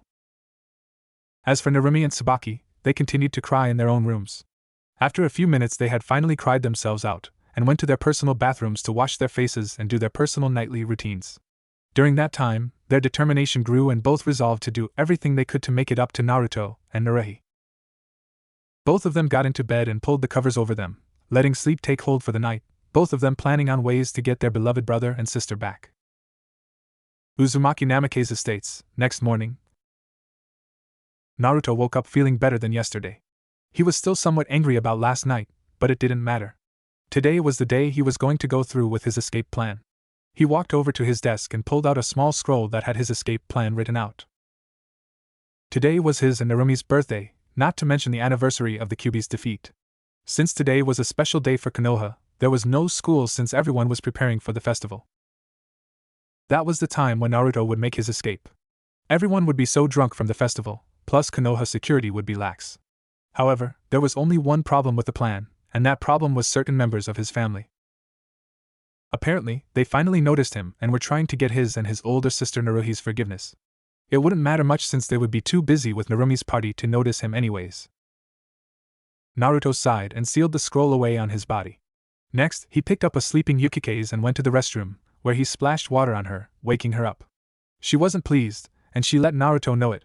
She spent the morning giving Naruto hell while he did his morning routine, with antics such as smearing toothpaste on his face and switching the warm water in the shower to cold water. Since everyone else in the house was still asleep, Naruto and Yukikaze quietly snuck out and went to the secret training grounds that Naruhi usually used for training her assassin skills. It might be his birthday, but that wouldn't stop him from training hard as was his daily practice. After an hour of training, Naruto left the grounds and headed back for home. Back at Namikaze's estate, Narumi sprung herself out of bed, excited that today was her and Naruto's birthday. She made an immediate beeline for her parents' room. "To-san. Ka-san. Wake up. It's our birthday," Narumi cheered, jumping on her parents' bed, waking them up and making them groan. "Narumi, calm down, will ya?" Minato began groggily. "Why don't you wake your brother and sisters up so we can all eat breakfast? Then we'll walk around the village and see the festival preparations, and visit the clan heads and your friends." Narumi nodded and ran to Tsubaki's room while Minato and Kushina got up, smiling at their daughter antics. They both went into their bathroom to perform their usual morning hygienic rituals.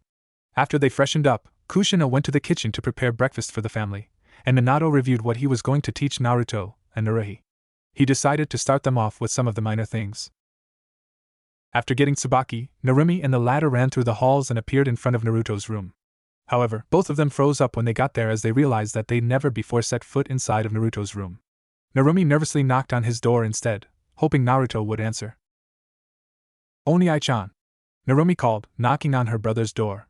She got no answer, so she knocked again, only to once more receive silence in response. She put her head against the walls to see if she could detect any noise, but heard nothing. Assuming that he wasn't there, and still scared to go into his room, Narumi and Tsubaki went to the kitchen where both Minato and Kushina were, Kushina noticing the sad looks on her youngest daughter's faces. "What's wrong, girls?" Tsubaki looked at her mother and replied, "Oni-chan isn't in his room." "Did you check his room?" Minato asked. "Well, we knocked and got no reply. I'm scared to go into his room," Narumi replied. "Me too," Tsubaki added. "Why are you scared?" "Well, we've never been inside his room before, and I'm scared that Oni-chan will get mad at us if we go in," Narumi explained apprehensively with Tsubaki nodding in agreement. Minato and Kushina were surprised. They realized that they had never been into Naruto's room either. They found themselves wondering what would be in there. They did notice that Naruto seemed to be in there all the time, so they assumed there was something in there for him to do, but they didn't remember getting him anything that will allow him to stay in his room all day. Minato felt somewhat ashamed at that fact, but Kushina felt a strong stab of guilt as she realized this. She couldn't ever remember getting Naruto anything for any reason. She gasped quietly to herself when she realized that she hadn't even gotten him a birthday present. She didn't even have a clue as to what he might want. "How about we all go to Naruto's room, then? Would you like that, girls?" Kushina asked, to which Narumi and Tsubaki nodded enthusiastically. The four of them quickly went to Naruto's room and stopped at his bedroom door. Minato opened the door to his room, and Kushina and the girls followed him inside. All of them were stunned by what they saw. Naruto's room was plain, to the extreme that it could be called Spartan. The walls were white with no dirty marks on them. While his bed was neatly done, his room was very clean. Hell, it was even cleaner than Minato and Kushina's room. There wasn't a single piece of clothing lying around anywhere. His clothes were neatly folded and the dirty ones were in a basket at the side of his room. Minato and Kushina frowned at the lack of decoration on the walls. They looked around his room and noticed a bookcase filled with books. Romance novels, history books, fictional adventures, jutsu scrolls, even some volumes on sealing theory of all levels. There were all kinds of different books, most of which a 9-year-old would not have in their possession. "Naruto can read these books?" A surprised Minato wondered. Kushina, Narumi, and Tsubaki remained silent, as Kushina took a book out of the bookcase titled, History of Yuzushiogakure. Yuzushiogakure, Kushina whispered. She winced, as a rush of memories of her old homeland entered her mind. Narumi then noticed a slight flash on her mother's neck. She was about to ask that it was when she was interrupted by a knock on the door. They turned around and were surprised to see Naruto standing at the door to his room with his annoyed look and Yukikaze on his head. "Can I help you?" Naruto asked coolly. Kushina quickly snapped out of memory lane, sorry Naruto. "We wanted to tell you to come down and eat breakfast but you were gone. So we came to your room to check up on you, and we saw that you weren't here. Also, we wanted to tell you to get ready to visit the clan heads. Naruto nodded. All right then, but if you don't mind, would you please leave so I can change? The four Namikazes quickly left his room and went to Naruhi's room. Naruto closed the door and changed into some shinobi shoes, dark blue pants and a dark red t-shirt. When he was done getting ready, he finished off his outfit with an orange headband as Yukike's wrapped herself around the back of his neck, and closed the door behind him, going downstairs to eat.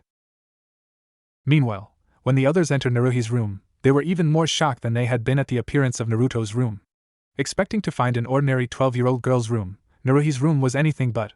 The walls were painted blood red, and the carpet was completely black. Her bed was next to the window that led to her balcony, and a huge bookcase stood right next to her closet. In the middle of her room was a training dummy, and on the sides there were racks that held various weapons and a table full of tools. What shocked Minato and Kushina to the core was a symbol that they recognized from the history books. The symbol of the Brotherhood of Assassins. What is all this? Tsubaki stammered while Narumi looked around with amazed eyes. Before either Minato or Kushina could answer, the door to Naruhi's personal bathroom opened and out stepped Naruhi herself, who just got out the shower and has a towel wrapped around her developing figure. Dyeing her hair with a towel, she looked up to find her parents and sisters in her room. What the hell are you all doing in my room? Naruhi asked angrily, not expecting her neglectful family members to be in her room. Oh well, Kushina started, we were just looking for you to tell you to come downstairs and eat breakfast. We're all visiting the clan heads before Naruto and Narumi's party. I see, Naruhi nodded, casting a quick glare at Minato before responding coldly and finishing with a raised voice. Well, if you don't mind, can you all please get the hell out? They all left quickly. Once they were out, Naruhi quickly changed into her civilian clothes and joined Naruto. After they ate breakfast with their family, they left the house with them to walk around the village to see how the festival preparations were coming, and it seemed that they were almost done. They then went to the Hyuga's homes where they had been invited along with the rest of the clan heads and their families.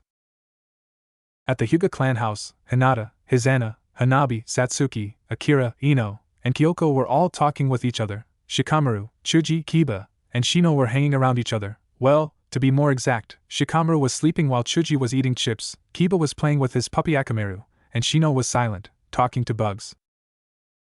There was a knock on the door, and Hyuga Hayashi, the Hyuga clan head, answered it to see Minato and Kushina with their children. They could tell that Narumi and Tsubaki couldn't wait to talk with their friends, and Naruto who, well, he had his nose in a book and was just talking with Naruhi, off behind the rest of the family. Hello, Minato-san. Nice of you and your family to make it, Hayashi greeted, who is a good friend of Minato. Yo Hayashi, how's it going? Minato replied, looking around the house and noticed a certain arrogant clan head missing. Where's the idiot Fugaku? Hayashi sighed. Fugaku said something about not having time for childish things like get-togethers. Minato laughed. Dude's gotta stick up his ass, that's for sure. Hayashi chuckled at his friend's attitude. After a quick greeting from the rest of the family, Minato and Kushina went to all of their friends to catch up. Kushina glanced back at her children and hoped that they were at least starting to get along. Naruhi just sighed and went over to talk to Itachi, Naruto following close behind her. Narumi, however, stopped Naruto and looked at him with determination in her eyes. Oni-chan, would you like to play with me and my friends? Naruto looked at her like she was crazy and grumbled. Guess she had a memory recollection problem and forgot all about yesterday. He wanted to say no, but he saw Kushina looking at them, hoping that they might get along. An idea suddenly struck Naruto. If I pretend to forgive them, then they'll probably get off my back, which will make it easier for me to escape. Damn, I'm good. He looked at Narumi's still determined face and shrugged. Sure, that would be nice. Tsubaki cheered at that and quickly dragged Naruto over to Hinata, Hizana, Hanabi, Satsuki, Akira, Ino, and Kyoko, as they were the only girls there because it was a clan head family get-together. As both Narumi and Naruto sat down, all the girls greeted Narumi, Tsubaki, and Naruto. To the two redheads' surprise, Naruto freely engaged in casual conversation with all the other girls, making the two of them wonder how they were all friends. Tsubaki also noticed that Hinata didn't stutter so much when talking with Naruto. After a while of just sitting there and listening in on this interesting development, Narumi and Tsubaki joined the conversation as they talked about Sakura's recent change in behavior. Meanwhile, the clan heads were walking and talking with each other, and watching their children interact. Minato was currently talking with Hayashi, Shikaku, Choza, and Inoichi, while Kushina was talking with the wives of the clan heads and Sim, but she was paying most of her attention to Naruto. She was glad that Naruto was conversing with the girls. She originally thought that Naruto didn't have any friends and was lonely his whole life, which made her even more sad when she thought about it. While glad that he wasn't as alone as she thought he was, she thought again on just how precious little she truly knew about him, causing her to feel even greater regret at not heeding her maternal instincts instead of listening to Minato and that part of her that was a ninja first. As regret and anguish filled her mind, she rubbed the back of her neck, suddenly feeling a bit sore there. After 2 to 3 hours, it was noon, and time for the Namikaze family to leave so that they could prepare for the party and see the festival preparations. The Namikaze siblings finished talking with their friends and gathered by their parents. Naruto and Naruhi decided to just pretend that they enjoyed being around their family so as to keep them at a distance by not giving them an excuse to worry. During the walk in the village, everyone greeted the Hokage and his family while some secretly glared at Naruto, which he ignored while he started reading a new book and talking to her older sister. During the walk, Kushina and Minato noticed that Naruto and Naruhi were talking with Narumi and Tsubaki. It seems they forgive us, Kushina thought as they continue walking. This is great. I was worried that things wouldn't go smoothly for Project K, Minato thought to himself with some relief. After an hour, Minato decided that it was time to go home, so that they could prepare for the birthday party. When they entered the house, Kushina looked at her kids and said, "Why don't you four clean up and change for the party?" The four of them all nodded and went to their rooms. Kushina went to change and cook for the party, while Minato got the decorations ready. Luckily, he put some Horatian seals around the house, which allowed him to perform his task a lot faster. Due to the fact that she was in a giving mood, Naruhi decided to help out, but she took care to work away from Minato. Narumi and Tsubaki finished about an hour later, and went to Naruto's room only to find him sleeping, with his plush fox in his arms. Smiling, they went over to him and kissed him on each cheek. They then closed the door and went to the living room to help their dad with the decorations. Hours later, 6 p.m. It was time for the party to begin. The Namikaze house was filled with family and friends, both children and adults. The clan heads and their families were all there, as was Hiruzen Sarutobi, the Sandaime Hokage, and his family, and the Namikaze children's godparents, Jiraiya and Tsunade.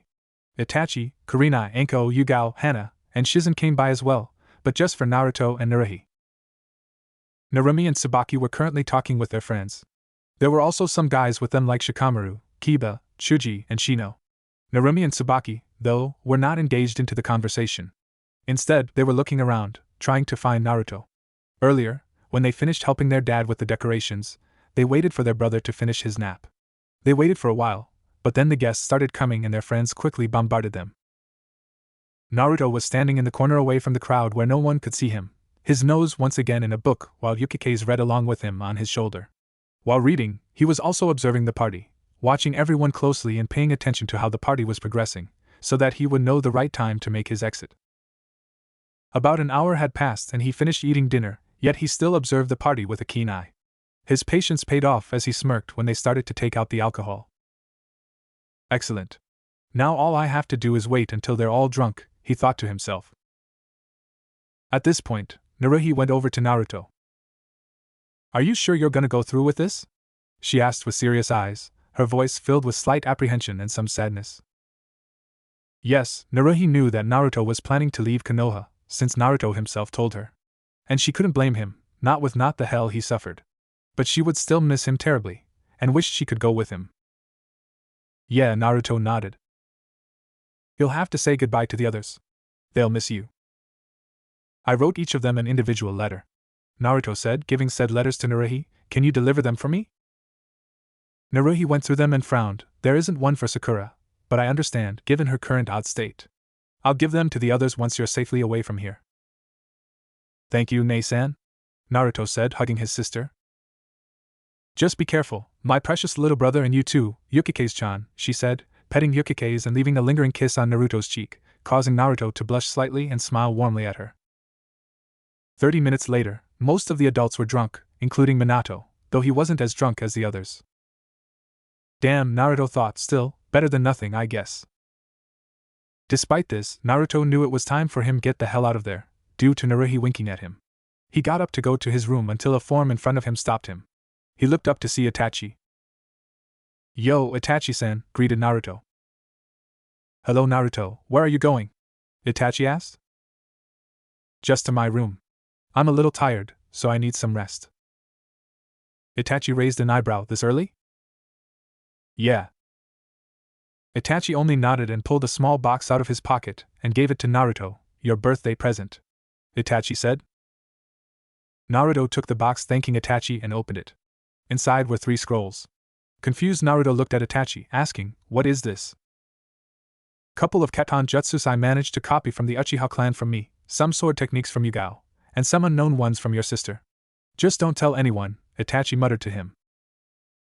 Naruto smiled. Itachi was like brother to him, and also a teacher.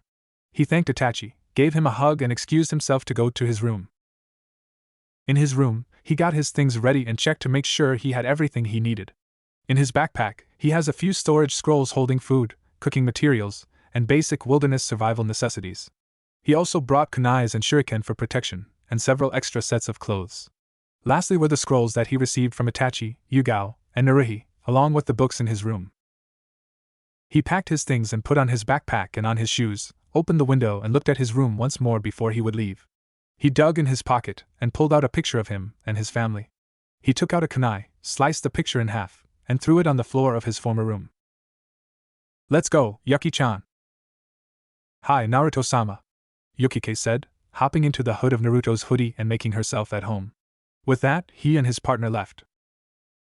He was lucky the gate was open for incoming people that might be late to the party. He snuck past a couple of drunken people and exited the gate. In the village, Naruto could see many people still celebrating, children playing festival games, while the mothers watched over them or talked to their friends. The men were mostly drunk from all the free sake being passed around. Using an invisibility jutsu taught by Arwen, Naruto went through the festival, making sure no one saw him. He groaned inwardly at the fact that the house was on the opposite side of the village from the main gate, so it was going to take him a while to reach the main gate. The other gates were closed for the ceremony to make sure that if there was an attack, they would have to come through the main gate, and this was the one detail that Naruto had not taken into account when he'd written up his escape plan. It took him about 30 minutes just to get through the festival crowd in the main square unnoticed, and that was only the beginning. He found that he had to take some of the longer routes due to the ANBU patrols on his contingency escape route. He allowed himself an excited grin when he saw the main gate just 20 yards off. Using his own advanced oration, he sped through the main gate, quickly putting in the password for the barrier around the village. "So long, Konoha Stinksville. Hello, freedom, Dadadeo." Who?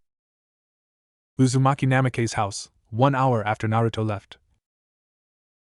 Meanwhile, the party was still in full force, and doesn't seem to be getting smaller or tiring down. If anything, it seems to be getting wilder. There was karaoke coming from the living room, with many more drunken adults singing, and the children were running all over the house. Minato, who was slightly drunk since he didn't drink much, managed to quiet everyone down for one of the usual main events for Narumi's birthday party. "Now then, it is time for Narumi to open her presents," Minato announced, getting everyone to quiet down. Narumi smiled in happiness. For a while now she has been upset because she hasn't found Naruto or Naruhi anywhere. But the mention of presents brought her out of her funk. The only thing on her mind at the moment was her presents. She opened her presents, which consisted of clothes, toys, and other things from her friends and the clan heads. Her mother had gotten her a wooden katana and said that she will be teaching her in the family kenjutsu style, which made Narumi very happy. Minato gave her some of his special kunais and said he was going to start preparing her for the more advanced material of his training. Mikoto, who was watching the gift opening, frowned. Since the party started, she'd been looking for Naruto. She had help from Hinata, Hizana, Hanabi, Ino, Kyoko, Akira, and Tenten, but they had all failed to find him. She wanted to give Naruto a couple of presents of her own, a fox costume and a black trench coat. She thought the former would look really cute on Naruto, while the latter would make him look cooler. She asked Itachi to help her find him, which he did. When Itachi came back, she asked him where Naruto was, and he told her that he was sleeping in his room. Not wanting to disturb him, she decided that she would give Naruto his presents once Narumi finished opening hers and the party started back up once again. Once Narumi had finished opening all her presents, Jiraiya walked up to Narumi with a giant scroll. Many people were wide-eyed, knowing what the scroll was. Tsunade, though, was fuming when she saw the scroll. She wanted to give Narumi the summoning contract for the slugs, but apparently Jiraiya managed to beat her to it. Guess she'll give Slug's summoning contract to Tsubaki on her birthday when she gets the chance. "Narumi, I want to give you the Toad summoning contract," Jiraiya said proudly. Narumi's eyes widened. She had always wanted to be able to summon toads like her father. She jumped in glee, making Jiraiya chuckle while everyone laughed. Now sign here with your blood, Jiraiya instructed, pointing to the blank space next to Minato's name. Narumi bit her thumb so blood could come out, but before she could write her name, a sudden question from Tsubaki made her stop. Where's Naruto Onii-chan? Everyone stopped what he or she was doing and looked around confused. They had apparently all forgotten about Minato and Kushina's second child, due to the fact that the blonde boy with whisker marks was always so quiet and inconspicuous. Minato and Kushina were a little worried because they hadn't seen Naruto during the part either, and they hoped that he was okay. Kurenai, Yugao, Anko, Hana, and Shizen were also worried for their surrogate little brother. Don't worry about Naruto. He went to his room to sleep, Minato said, whom Itachi had just informed. Everyone nodded, but Narumi was not happy and shook her head. No, she protested, I want to sign this with Onii-chan. I won't sign it unless he does too. Minato was about to tell her to forget about him due to the fact he was asleep, but Mikoto sighed loudly. I'll go get him for you, she said, smiling. I'll come with you, Hinata said, with Satsuki nodding. Mikoto nodded and she, Hinata, and Satsuki went upstairs to get Naruto. Not only that, but to give Naruto their presents, and maybe get to see how cute Naruto's sleeping form would look like, so they can tease him about it later. When they reached Naruto's room, Mikoto pressed her ears against the door to hear if Naruto made any sound while he slept. Wow, Naruto-kun is a silent sleeper, Mikoto thought to herself when she heard nothing, unlike her husband Fugaku who snored really loudly, and often grumbled in his sleep, muttering such nonsense as, Uchiha are the best and whatnot. A flash of annoyance crossed Mikoto's beautiful features as she was reminded of Fugaku's arrogance. She just as quickly put her annoyance aside as she opened Naruto's bedroom door quietly, looking around the room. The only light in the room was from the shine of the moon through his window. She found the light switch and quickly flipped it. She looked around the now lit room and was shocked to see that not only was Naruto not sleeping, but wasn't even there. She then proceeded to the most logical conclusion that he was likely in the bathroom or something, so she waited, thinking that she might as well give Naruto his present now, since it seemed he was awake. While waiting, Satsuki and Hinata looked around his room and the latter saw the basket holding Naruto's dirty laundry. When Hinata looked inside, she saw a piece of paper slightly hanging out of one of Naruto's pants pockets. Curious, she pulled the paper out and read it. She gasped, dropping the present that she brought Naruto, and started to sob. Mikoto and Satsuki came over to see what was wrong and they too gasped. They quickly ran out of the room and back to the party, the Uchiha matriarch looking for Kushina and Minato, finding them talking with some of the clan heads. Minato and Kushina saw Mikoto coming up into the group slightly panting with fear, worry, and anger written all over her face. What's wrong, Mikoto? Minato asked. It's Naruto, Mikoto panted, but didn't get to finish. What about Naruto? Kushina interrupted, concerned. Naruto is leaving the village. Mikoto screamed loudly, making the whole party stop. What do you mean leaving the village? Minato asked loudly. I went to Naruto's room with Satsuki-chan and Hinata to give him our presents. We didn't find Naruto sleeping. Instead, Hinata found this sheet of paper hanging out of one of Naruto's pants. Mikoto explained, giving both Kushina the sheet of paper Hinata found. Minato and Kushina quickly took it and read what it said, their eyes widened when they finished. Kushina broke down crying. He didn't forgive us, she said while sobbing. Of course he didn't. Honestly, what made you think he would? Naruhi thought, smirking. Narumi and Tsubaki, who heard what Mikoto said, went up to their parents, hoping what they heard was false. Tusan, is Onii-san really gone? Narumi asked nervously. Minato looked into both his daughter's eyes and saw fear that what they heard was true. Minato didn't want to answer, so he turned away. Narumi and Tsubaki, seeing their father's reaction, now understood what happened, and broke down crying. Minato himself was silently fuming. What the hell was that boy thinking? Minato couldn't go through with his plans without Naruto, and if he couldn't go through with his plans, he wouldn't even consider that possibility right now. He had to get Naruto back at all costs. Umbu! Minato shouted. In an instant, the ANBU appeared in front of Minato, kneeling. What is it, Hokage-sama? Asked an ANBU wearing a bear mask. Find my son Naruto, and make sure he doesn't reach the main gate. Why, Hokage-sama? Because Naruto is planning on leaving Konoha, and I will not lose my only son. Minato snapped, getting angry that the ANBU has not left yet. The ANBU quickly left, doing what they are told. Minato himself was preparing to leave when he was stopped by a couple of Jonin, Jiraiya, Kakashi, and the clan heads, excluding Fugaku, who thought that the demon brat should just leave, which got a glare from Kushina, while inwardly she was confused. Demon brat? Naruto isn't a demon. Minutes later, everyone was ready, including Kushina. What are you doing, Kushina? Minato asked. Helping to look for Naruto, what else? She said, annoyed, wondering why they hadn't left yet, and Minato questioning something like this. No, you can't. You have to stay and watch the children. Don't worry, I will bring Naruto back. With that, Minato left, leaving an angry Kushina before she could say anything. Mikoto, who was still there despite her husband's leaving, went up to her longtime friend before her temper flared to dangerous levels. Go find Naruto. I'll stay and watch the kids, she told Kushina. Thank you, Mikoto-chan, Kushina said, smiling, and left. You better bring Naruto back, you baka! Mikoto shouted so Kushina could hear. I will, replied Kushina. With that, she disappeared via Shunshin. Nearby, Naruhi, all dressed in her assassin robes and gear, proceeded in the direction she knew Naruto went. She knew that Naruto was the true child of prophecy, and there was no way she was going to allow him to be chained to Konoha, especially due to the plans Minato had for him for his Project K. Outside Konoha, Naruto was jumping from tree branch to tree branch, inching ever closer to Konoha's borders. Almost there, Naruto muttered with relief. Still, you shouldn't relax yet, Naruto-kun. You're still in Konoha territory, Q told Naruto. Q was right. Even though he was right outside of Konoha, it didn't mean he should relax, since he was still in Konoha territory.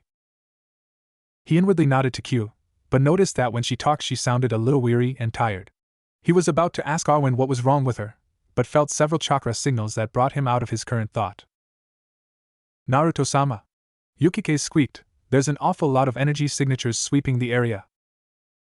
Damn it! He cursed, when he also fully sensed them, that they were all Jonin to ANBU level shinobi. You gotta be kidding me, he thought. I never expected for them to catch up to me that fast. How odd, Arwen noted, finding it odd that ANBU have managed to catch up with them, especially with the distance Naruto covered. Unless some of them are not ANBU at all. Rude maybe?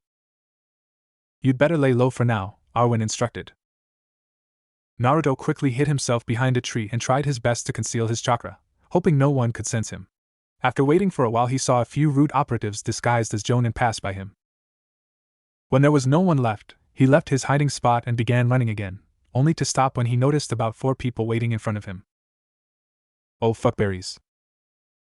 In front of him stood Kakashi, Jiraiya, Itachi, and Yugao. Naruto stopped a few yards away from them, staring at them with impassive eyes. Naruto, you need to come home, Jiraiya said, making Naruto glare at him and Kakashi. They were 2 people he didn't really care for, since they were both somehow related to his father, one being his teacher, the other being his student. But both were both strong, and that was something he respected about them, if only a little. Please enlighten me on why the hell I would even want to do that, Naruto asked him, discreetly charging up his chakra. Because your father, mother and sisters want you back home, Jiraiya responded. Sensei, Kushina-san, Narumi-chan, and Tsubaki-chan want you home so you all can be a family again, Kakashi added, jumping into the conversation hoping to change Naruto's mind about leaving. You can't beat the 4 of us alone, kid. When you come back, we'll give you all the training you want, so please, Jiraiya said. He frowned when Naruto's face didn't lighten up. If anything, he was getting a little pissed as he felt more chakra signals. Naruto mentally cursed to himself.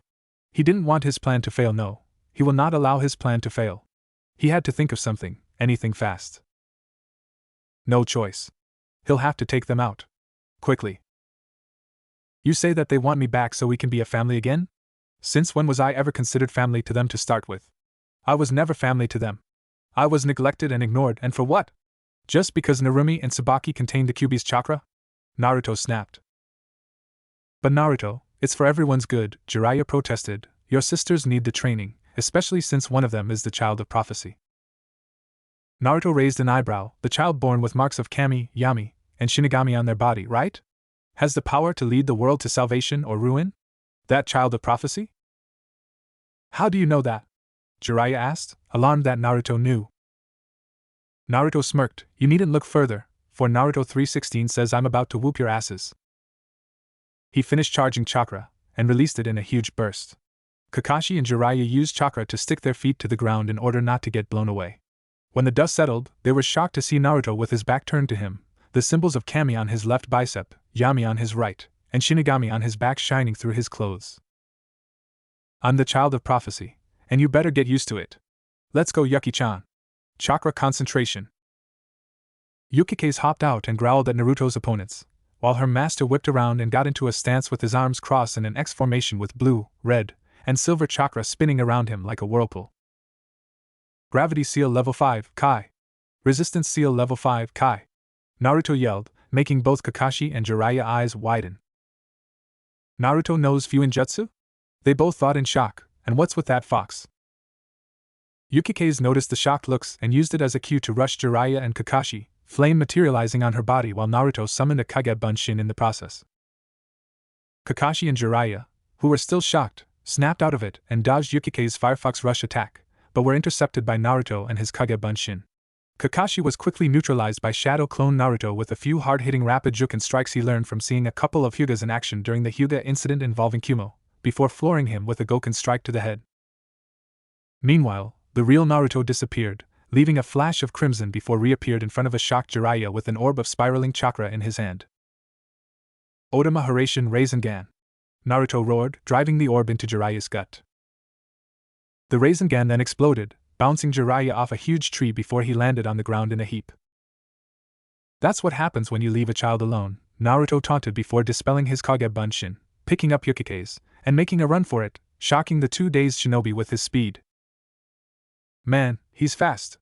They both thought, his speed has to be Haijounen/low NBU level. See ya, suckers! Naruto shouted and continued to run into the forest.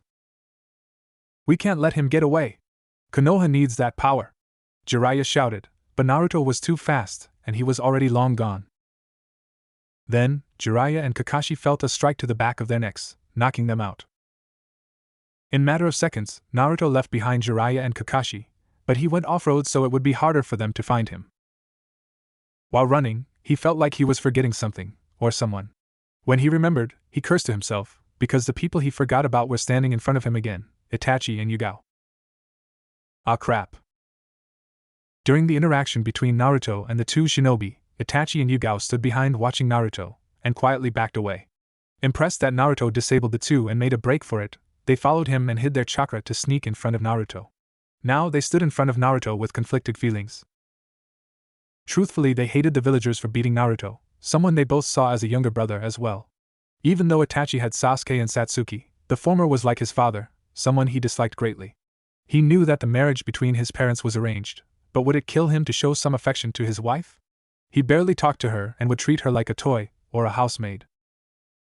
It was a wonder Mikoto hadn't snapped yet. Also, there was the way Fugaku interacted with people. If they weren't an Uchiha, he would think lowly of them. The Uchiha clan may well have been famous for the Sharingan, but it wasn't the strongest dojutsu out there, and it had its share of drawbacks too. He, along with Satsuki, tried to change Sasuke, but he had adapted to his father personality, and remained unchanging. Itachi and Yugao, please let me go, Naruto pleaded, not wanting to fight his sibling figures. Itachi and Yugao looked into Naruto's eyes. Even though both were Konoha shinobi and had to follow the orders of the Hokage, they didn't want to see Naruto suffer any longer at his father's hand, whether directly or indirectly. They wanted him to live and get stronger. Making their choice, they decided to let him pass, but not without making sure he could protect and care for himself. But how will you survive? Yugao asked him, concerned. It's really dangerous outside the village. I've read a shit ton of books on survival with help from Ankone. Just pray for the poor bastard who tries to attack yours truly. I mean, I did nick you both a few times during our spars, remember? Naruto replied. Itachi raised an eyebrow at Naruto's choice of words while Yugao blushed a bit. They sighed, remembering the times Naruto did hit them when they weren't holding back. They looked into Naruto's eyes again and saw that he wouldn't change his mind. Itachi reached into his pocket and pulled out some tri-pronged kunais. Naruto immediately recognized them as Haraishin kunais and tensed up a bit. Use these if you find yourself in serious trouble, Itachi instructed seriously. They're rigged so that only Naruhi will respond. Naruto sighed and reluctantly took the kunais, putting them in his pocket. Thank you, Itachi and Yugane, Naruto said as he gave Itachi and Yugao a hug, which they returned. Now go, Naruto, before the others find you, Itachi said. And we'll send your girlfriends your regards, Yugao teased. Naruto sputtered at Yugao's teasing, but nodded and dashed off. Minutes later, Kakashi and Jiraiya came by, looking worse for wear. Itachi, Yugao, did you see Naruto? Jiraiya wheezed out. No. I think he went the other way. We need to hurry before we lose him, Itachi said, pointing to a different direction. Kakashi and Jiraiya nodded and all four of them left. Naruto himself was glad that Itachi and Yugao let him go. He might have been young, but he knew how to defend himself thanks to Q and Arwen. He could give low-level to mid-level jounin a run for their money. He made a mental note that he owed Itachi later on in the future. If only all the Uchiha were like Itachi-san, Mikoto-san, and Satsuki-san, right, Naruto-sama? Yukike said. They're the only healthy leaves on a rotten tree, along with the branch side of their clan, Naruto agreed. However, just when he was slowing down at the border a few minutes later. Oh shit! Naruto-kun, incoming! Q yelled, recognizing the sudden incoming chakra signature. Before Naruto could react, a red blur passed by him and stopped a few feet in front of him, making him skid to a halt and glare at the person in front of him, blocking his few steps to freedom. It was his mother, Uzumaki Namikaze Kushina. She wore her battle gear, but without her special katana since she had to rush.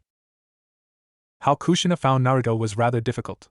When she started looking, she thought that he was probably in the forest of Hai no Kuni, Fire Country, already, so she dashed her way to the forest. When she got there, she started looking and ran into Itachi and Yugao. She asked them if they had found Naruto, which they answered no, and they went their separate ways. It was only luck that she found him, because she heard faint footsteps that sounded like running. She followed the sound and shortly afterwards she found her son. Naruto, why are you leaving? Is it because of us? If so, then we will make it up to you, Kushina cried, hoping to change Naruto's mind. I'm sorry, but did you say you'll make it up at me? Please. You had your chance years ago. I've even tried to become a part of the family by suggesting we go to different places that you and Dad liked, but what happened? Oh, that's right, my suggestions were overruled by Narumi and Tsubaki every single time, Naruto yelled, his anger getting the best of him. He wasn't done yet, he was far from done. He reasoned that since he was leaving anyway, he might as well tell her exactly how he felt. He certainly didn't see the harm in it, as he didn't think she'd really care, anyway. A/N. The following fight scene is similar to the fight between Leon and Chris in Resident Evil 6. But he never got the chance to start, as a black blur appeared behind Kushina and tackled her to the ground. A look of surprise registered on Naruto's face as Kushina quickly got up to counter the robed female who attacked her. Kushina threw a punch, but her attacker sidestepped it and tried to kick her in the face. Kushina ducked and grabbed her attacker, trying to knee her in the stomach, but the attacker blocked and hit Kushina with a back elbow to the head. She tried follow-up with a spinning back fist, but Kushina rushed forward, trying to take her down, but the attacker countered by driving her knee to the ground to avoid falling, allowing Kushina to get behind her to rip off the attacker's hood, her face now full of blonde hair with red tips. Before Kushina could gasp, recognizing her attacker, the blonde female whipped around, wrapped her arm by the side of Kushina's neck and arm, and lifted her up, slamming her to the ground back first. Switching to a sitting position, the blonde wrapped her arms around the head and left arm of Kushina and squeezed, implying pressure so that Kushina can't move without choking herself. You like it, Ka-san? The blonde snarled. This choke is called the Anaconda's Vice, a Brazilian jiu-jitsu and judo compression choke hold that came from the Western lands that won me the preliminaries that got me in the Chunin exam finals. But of course, you and my dear father wouldn't even know anything about that due to that vacation you all took on the same fucking day. Nanaruhi! Kushina wheezed out. Nei-san? Asked a shocked Naruto. Naruto, get out of here! You have somewhere to be, don't you? Naruhi shouted, struggling to keep her mother in the hold. What about you? Naruto asked. I'll be fine, little brother. Naruhi assured him. I became a Chunin early after all. And considering the conspiracy that's going on, training in Konoha is not in your best interest. Now go! And remember that my heart goes with you. Naruto was stunned, but turned around and smiled. Thank you, Nei-san. Goodbye, mother. Naruto used this top speed to get away, and will not be heard from Konoha for many years. 5 minutes later, when Naruhi was sure Naruto was far enough with his speed, she quickly let go of her mother and jumped away to the direction Naruto went, blocking the way and drawing her sword as Kushina got up shakily to her feet. Naruhi, why? Kushina cried, unable to believe that her eldest daughter let her only son leave. Why not? Naruto and I always did anything we could to become a part of your family, but every single time, you ignored us, always choosing Narumi and Tsubaki over us unfairly. We stopped trying because we both knew it was nothing more than an exercise in futility. Naruhi snapped, making Kushina even more upset than before. But that doesn't mean he should leave. Kushina cried, we can make it up to the two of you. Can you? All the years of parental affection that you stole from us? Can you give them back? Well, can you? All those horrible years of abandonment by you, and for what? For Narumi and Tsubaki? Just because they possessed the power of the Kyuubi between them. But they had to be trained to control the Kyuubi's power because Minato-kun said so, and he knows what is best. Kushina protested, making Naruhi furious. What made her even more furious was that her mother mentioned her dirtbag of a father with that affectionate title. So what? That didn't mean you had to neglect Naruto and me. You could have always given us books on chakra or maybe anything basic. Did you do that? No. You just shoot us both away like we're some annoying, fucking flies, and ordered us to go to our rooms, telling us we'll be trained when we're ready. Well, guess what? Look at me. I graduated from the academy when I was 7. I won the Chunin exam finals when I was 9. All because I trained in the ways of the assassins.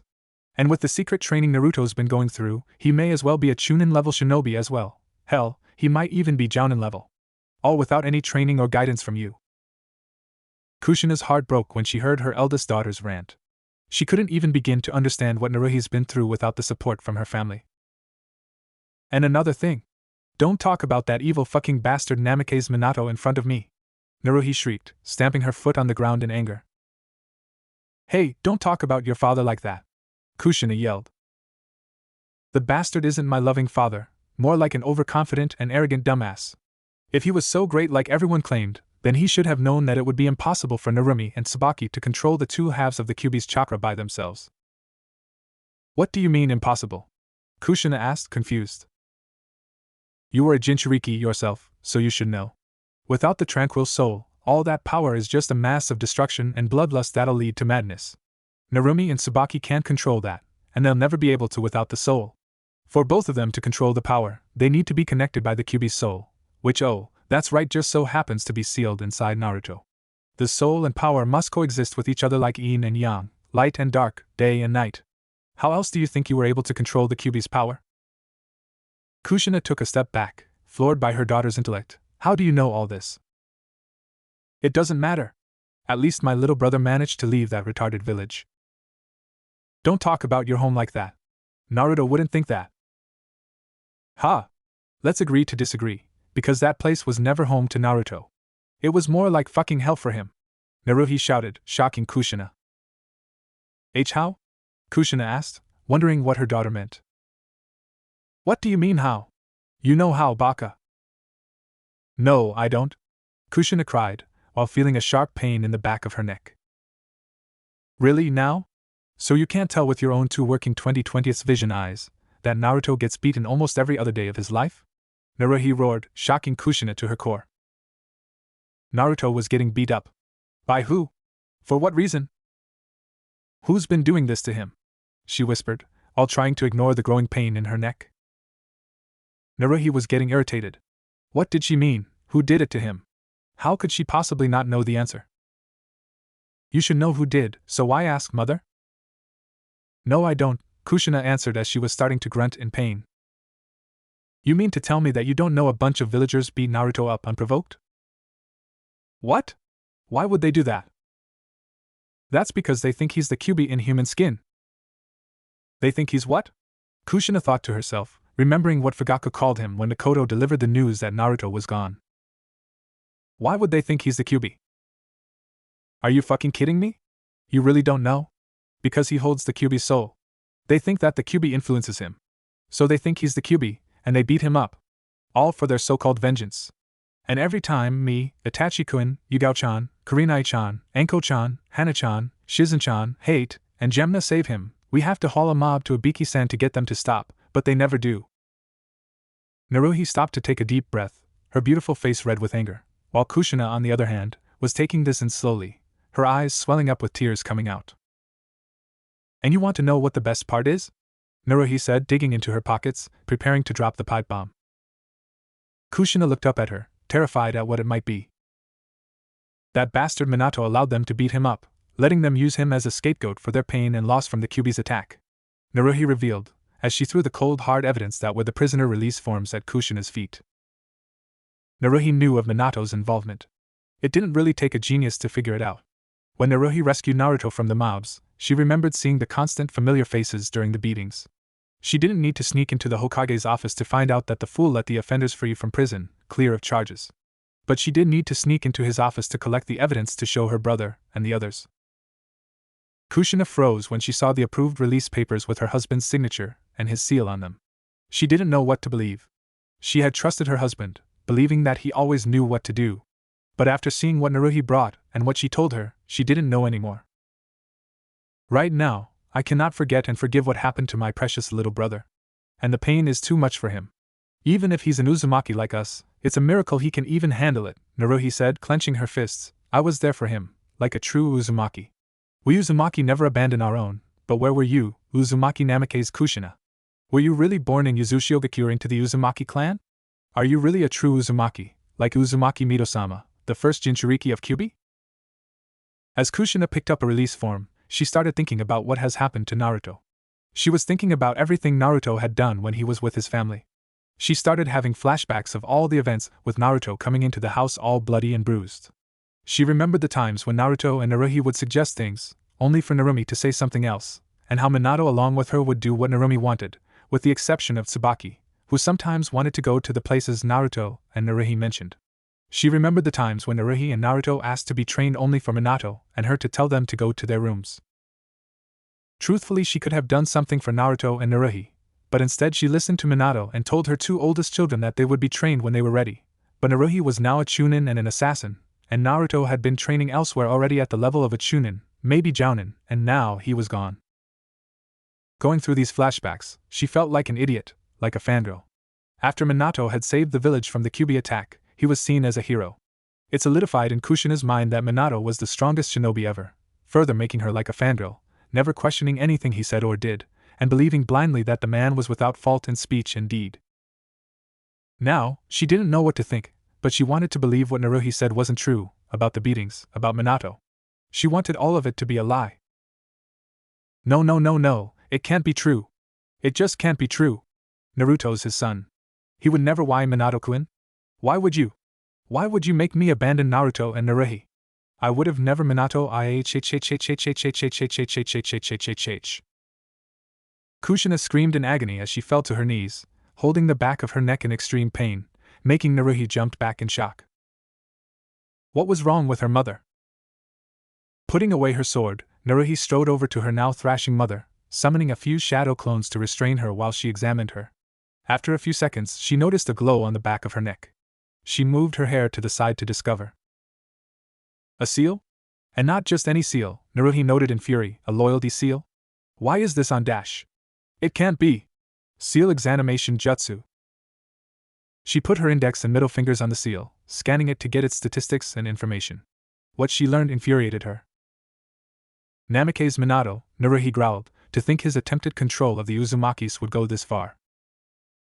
Naruhi then had to summon another shadow clone to hold her mother in place in order to examine the seal further. It's been placed on her since her days as a genin, and it looks like it's been reinforced every year. Upon close observation, it has a few cracks on it, so I can destroy it. While Naruhi set to work destroying the seal, she put a few missing pieces of the puzzle together in her head. To think my father planned this during his days as a genin. There's no way he's been acting alone. But why? Naruhi shook her head as she completely shattered the loyalty seal. No matter. His death warrant's already signed. As Naruhi picked up her mother bridal style, Kushina gasped and felt herself in her daughter's arms, the pain in the back of her neck gone. Remembering what happened with Naruto and her conversation with Naruhi, Kushina broke down crying, burying her face in her daughter's neck, apologizing over and over. Feeling her mother's tears sliding down her skin, Naruhi knew that with her mother's mind clear, it was time to bring Project K to light with her mother and sisters. She would protect her family, her and Naruto's family. She would hold down the fort until Naruto returned to them. Western Lands, unknown location, 1 week later. Took you long enough, Naruto-kun. What can I say, the wall's huge. Naruto and Yukike's were standing in a training ground in front of Kami, Yami, and Shinigami, who were awaiting his arrival. Behind them were 20 unique individuals who were not from around the elemental countries, sitting, standing, or lounging around on the ground talking, laughing, and arguing with each other. Meet your teachers for the next 5 years, Naruto-kun, Kami said, gesturing to them. But first, meet our fellow Celestial who will contact you for missions in the future, Inari, the Lord of Foxes. Naruto turned to see a figure walk up to him. He has spiky, neon orange hair, bright, orange slit eyes, feral whisker marks on his cheeks, an average but strong build, and wearing a black sleeveless shirt, an orange hakama, and no footwear. He also has black goggles on his head and a long katana strapped to his wrist. Yukike's paled and bowed low to the ground. Rise, little kid. Hey kid. Inari greeted with a feral smile. I heard from my friends that you had quite the willpower to get through the wild ride that's your life. You could say that, Inari-san. Naruto said slowly, while Q chided him. Tell Naruto to be a bit more respectful towards the Lord of Foxes, while Yukike's jumped and gnawed on Naruto's head comically. Inari smirked. Well then, I guess it's time to put that willpower the girl's been boasting about to the test then. So welcome to hell, Yami and Shinigami said, giving a dark smile. Naruto could only pray to get out of this in one piece. Western lands, training grounds? Okay then, Naruto said nervously, glancing at the strong and powerful individuals. Who are they, and what will they be teaching me? Well, go on, Inari. Introduce the family. Yami joked, making Inari sigh, rubbing the back of his head. Well, first up, we have the resident devil hunter, Sparta, the legendary Dark Knight. Inari said, pointing to the tall, handsome man with blue eyes with a monocle over his left eye, a young face, slicked back white hair, and wearing a purple Victorian trench coat and outfit with a white cravat. He may be a devil from hell, but he hunts his own kind to protect humans. He'll teach you how to counter demonic forces, and be stylish in doing it too. Stylish? Naruto repeated, raising an eyebrow. Basically kicking ass while looking good. Inari said, shrugging, his son Dante knows more than me. Anyway, the one talking with him is Raisin, the demon king of Makai.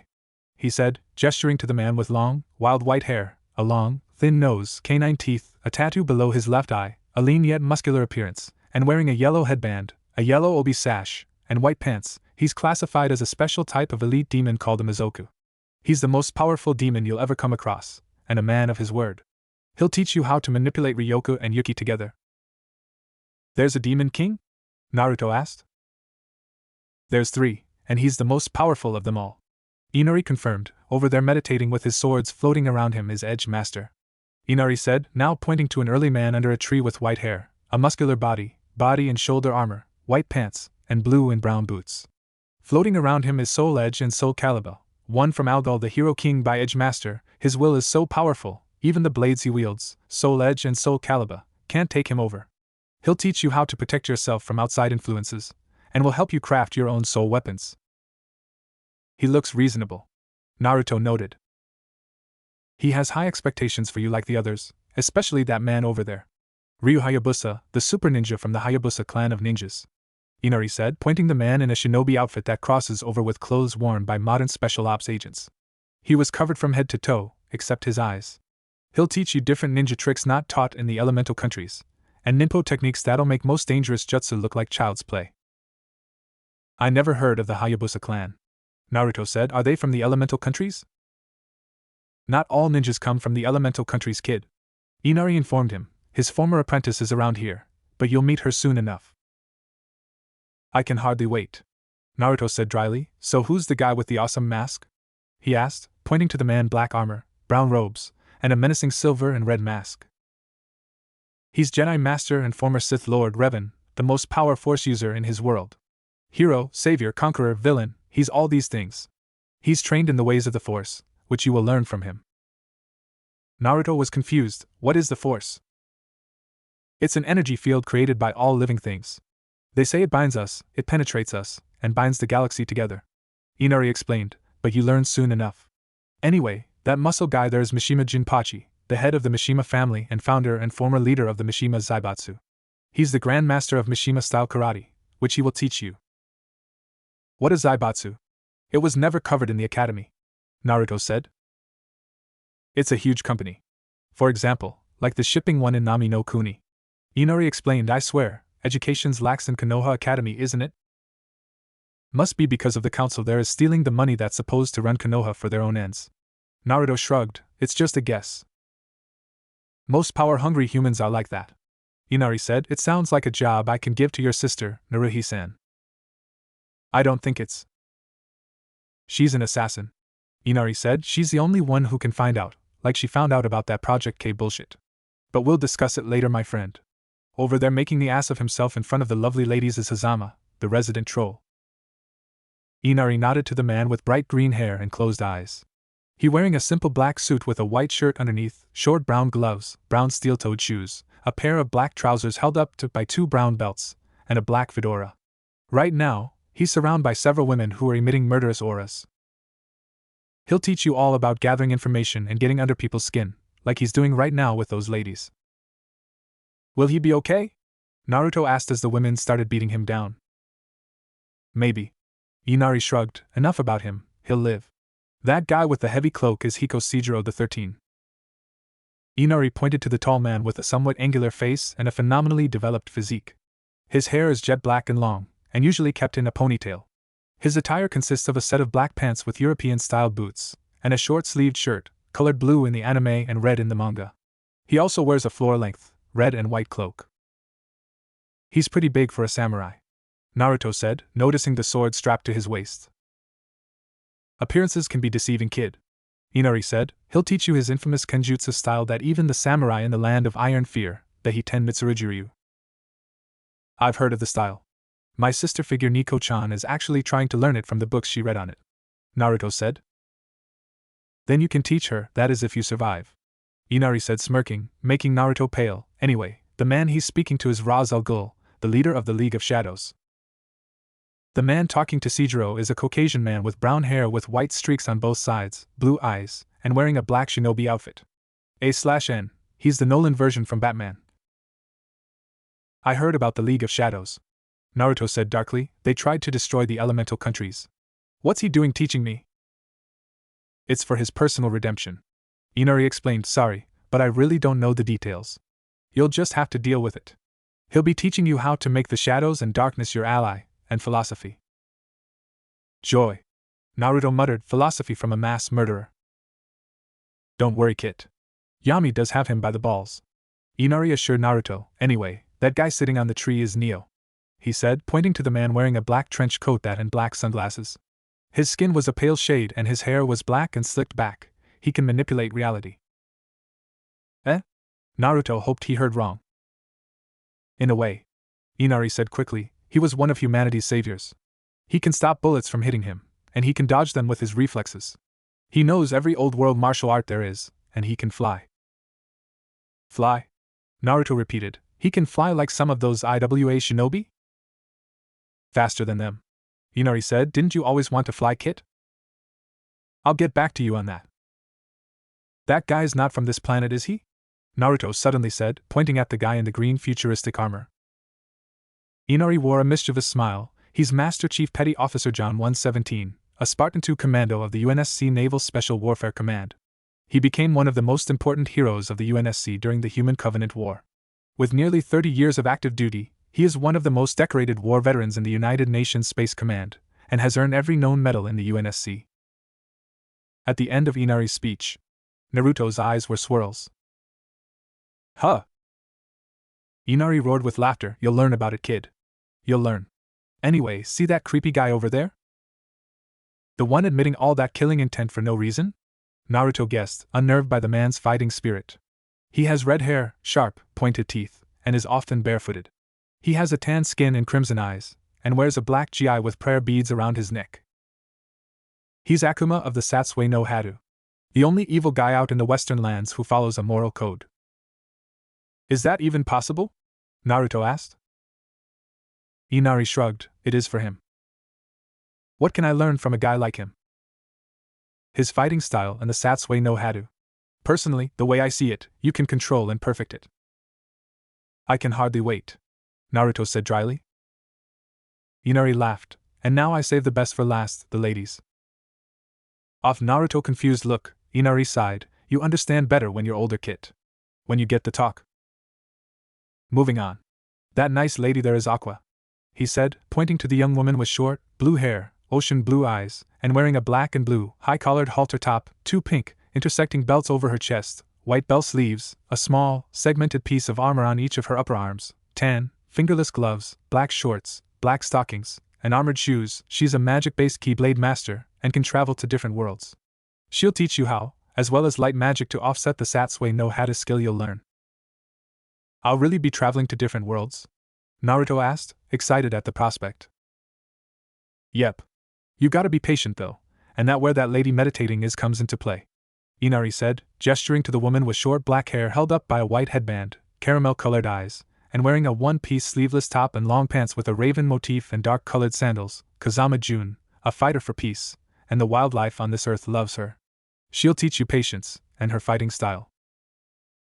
I thought we Uzumaki are not known for our patience, Naruto protested. Doesn't hurt to keep a cool head, Inari said. Trust me, you need it. Beside, meditating's good for ya. Sure. Naruto grumbled, pouting a bit before his face turned red. Inari-san, who's that? Who? Inari turned to see who Naruto was looking at and smirked. Oh, her. She's the most drop-dead sexy succubus you'll ever encounter in this life.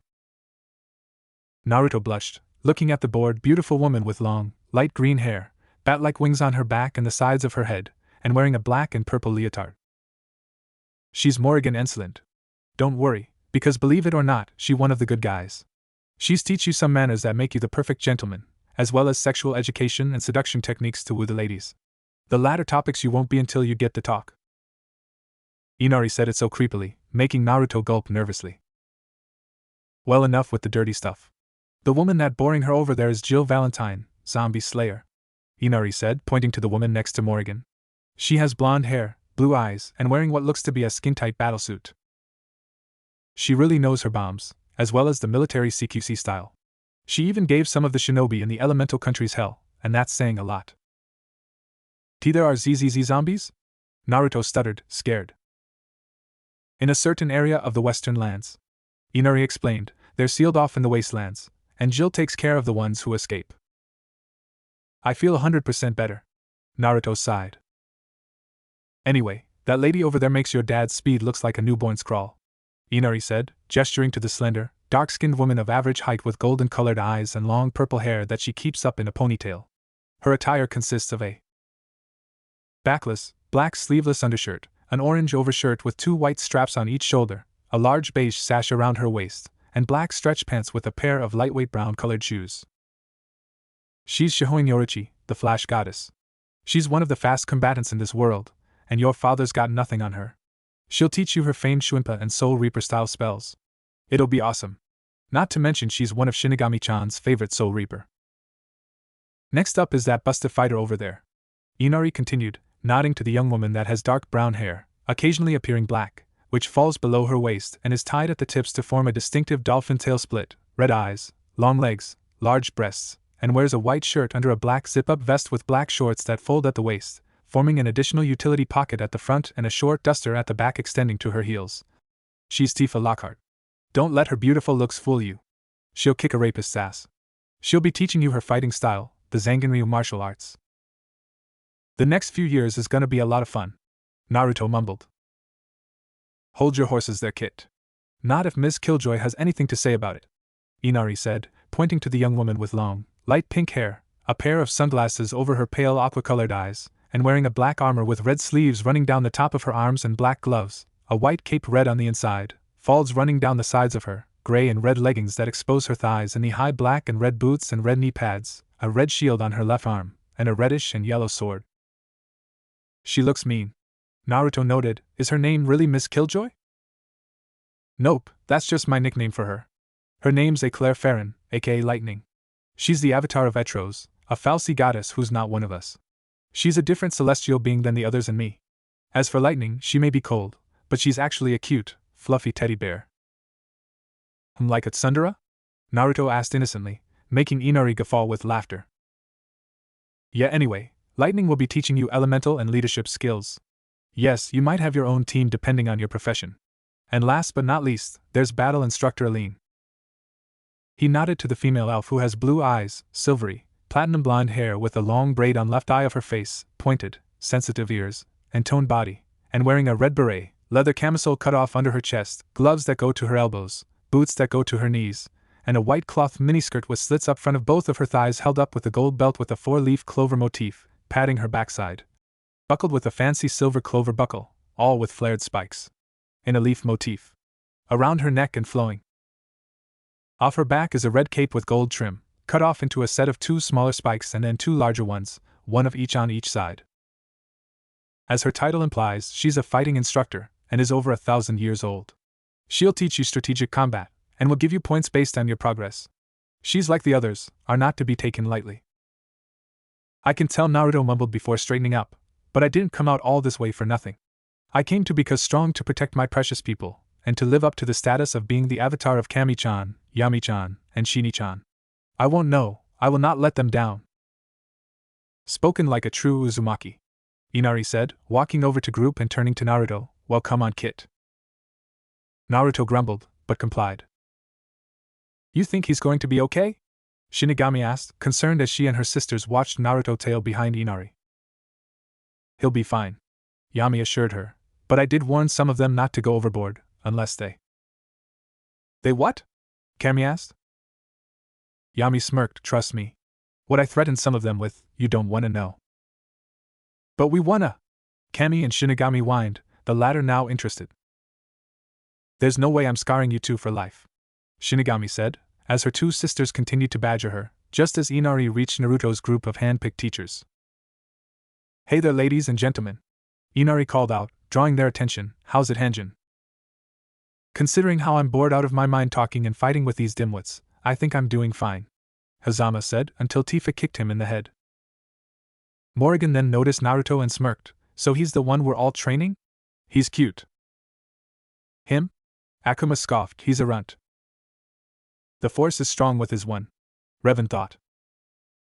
1 second later, everyone's eyes widened as Naruto's fist was an inch from Akuma's unflinching form until Yorichi caught this fist. Whoa there, kid. Yorichi chided, that's some impressive speed, but I'm sure you don't want to rush to your death just yet, despite your backing with the goddesses. I'm not hiding behind anyone, Naruto said coolly, glaring daggers at Akuma despite shaking at his killing intent. Then Naruto found himself picked up by the scuff of his shirt by Raisin, meeting him at eye level. Hey, despite your fear, at least you're not a coward, Raisin noted, shaking Naruto roughly. Raisin. Let him go, June demanded calmly. KH. Fine, Raisin grumbled, dropping Naruto, who landed flat on his butt. We and my sister are expecting him alive when you guys are done with him, Inari told them with a slight threatening tone, so don't screw this up. No promises, Hazama started, but got his jaw rocked by Sparta. You got it, Sparta said. I speak for everyone when I say by the time we're done with this kid in 5 years, he'll be an avatar worthy of the gods, and us. Good. Inari nodded. I would hate to think what happened if Naruto dies and Kamitachi finds out. Everyone shivered as Inari looked at Naruto and said, work hard, kid. Naruto nodded, accept nothing less from me than, Inari-san. Inari smirked, excellent. Inari then went over to Kami, Yami, and Shinigami, who were still bickering. Shaking his head, Inari opened a portal around him and the goddesses and disappeared along with them, leaving Naruto with his new teachers. Q-chan. Arwen-chan. Naruto thought, suddenly getting nervous, do you think I make the right choice in coming here? Of course you did, Arwen said. Remember, you have Storm to face in a few years. Define Storm. Q deadpanned. Not to mention getting payback on that bastard Namikaze Minato, Naruto-sama. Yukake's piped up. Right, Naruto grumbled as he faced his teacher, who grinned at him. Well then, our young apprentice. Ra's al Ghul said, no doubt Inari told you about us, but he only told us little about you aside from you being the avatar of the gods, so use his free day we're giving you tell us about yourself. Naruto nodded, and started to explain about himself and the life he lead. Konoha, 1 week after Naruto escaped. Hokage's office. Namikaze Minato was pacing back and forth in his office, going through the booklet titled Project K. This past week was devoted to figuring out why his son left his beloved village and how the hell he defeated one of the 3 legendary Sannin and the son of the infamous White Fang. What's mind-boggling is that Naruto's only 9 years old. 9 years old, and he managed to put them in the hospital. Hokage-sama. Minato turned to the Anbu. What is it? The council have convened, and are awaiting your arrival. Also, Jiraiya-sama and Jonin Kakashi have finally awakened. They're being checked over by Tsunade-sama right now, but they heard about the meeting and insist on being there to give their report. Thank you, Bear. You are dismissed. When the bear-masked Anbu left, Minato closed the Project K book and placed it in a safe behind his picture. I don't know what you're thinking, Naruto, but you should have played your role like the puppet you were. Minato growled as he left his office, but no matter. You leaving is only a minor setback. Uzumaki Namake's estate.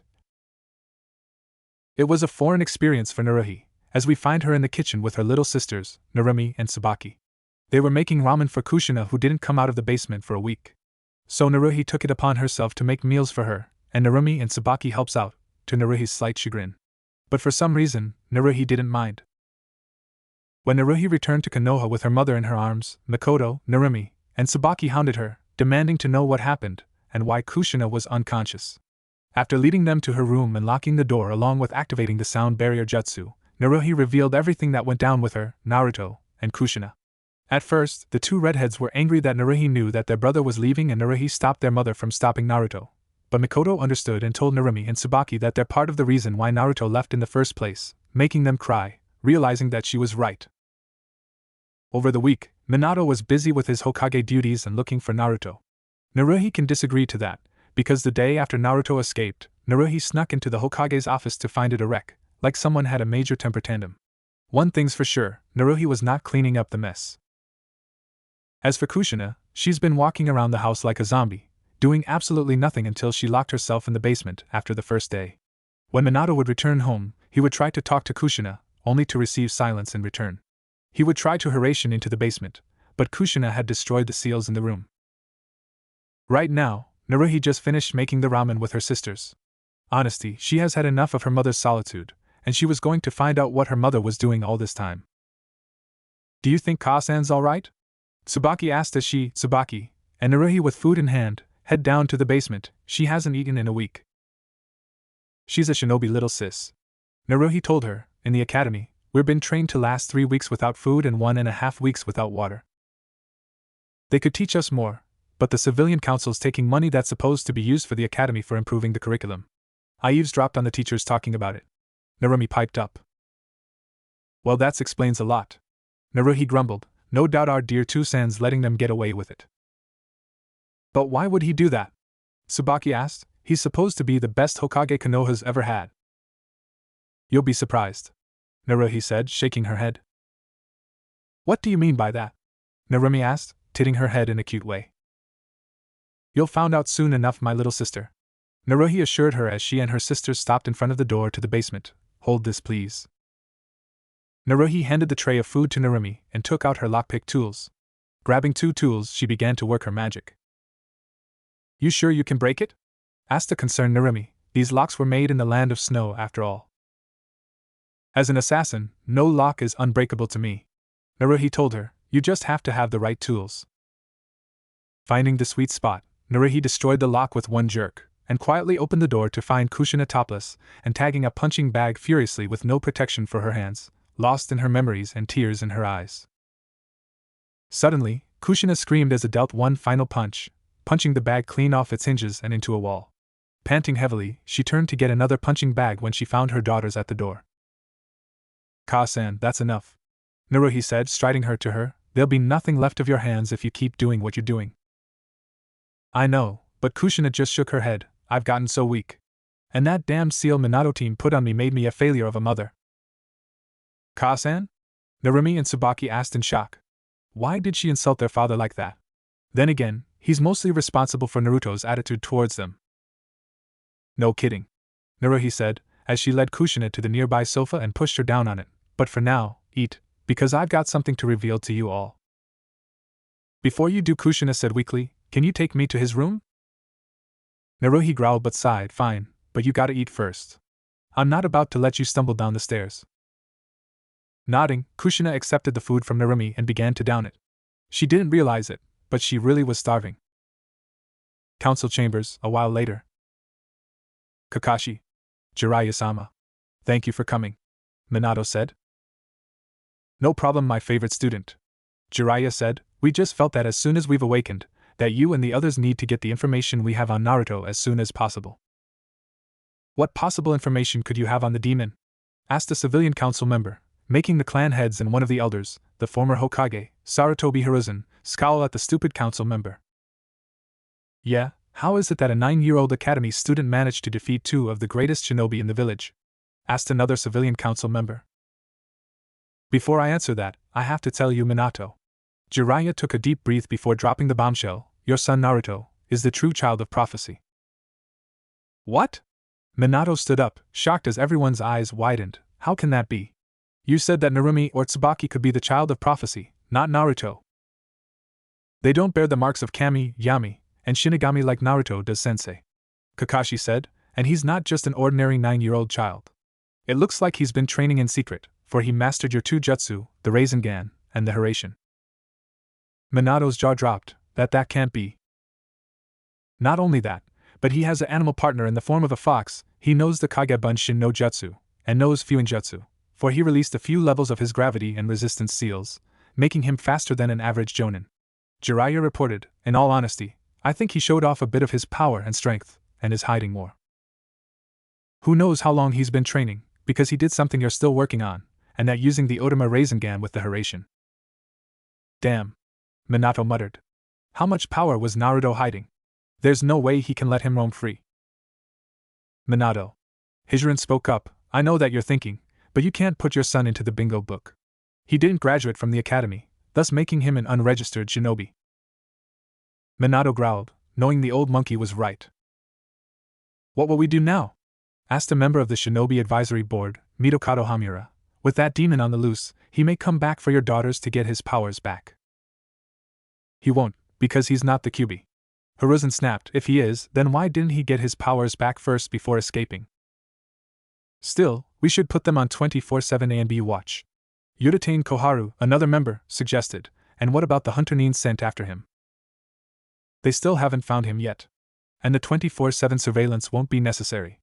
Minato said, for now we'll have a 10-minute recess, then we'll decide the fate of Naruto since he holds the soul of Kyuubi and is the child of prophecy. This would never have happened if you've been a proper father, Minato. The Inuzuka matriarch, Inuzuka Tsum, snarled as she got up and stormed out of the room. Troublesome.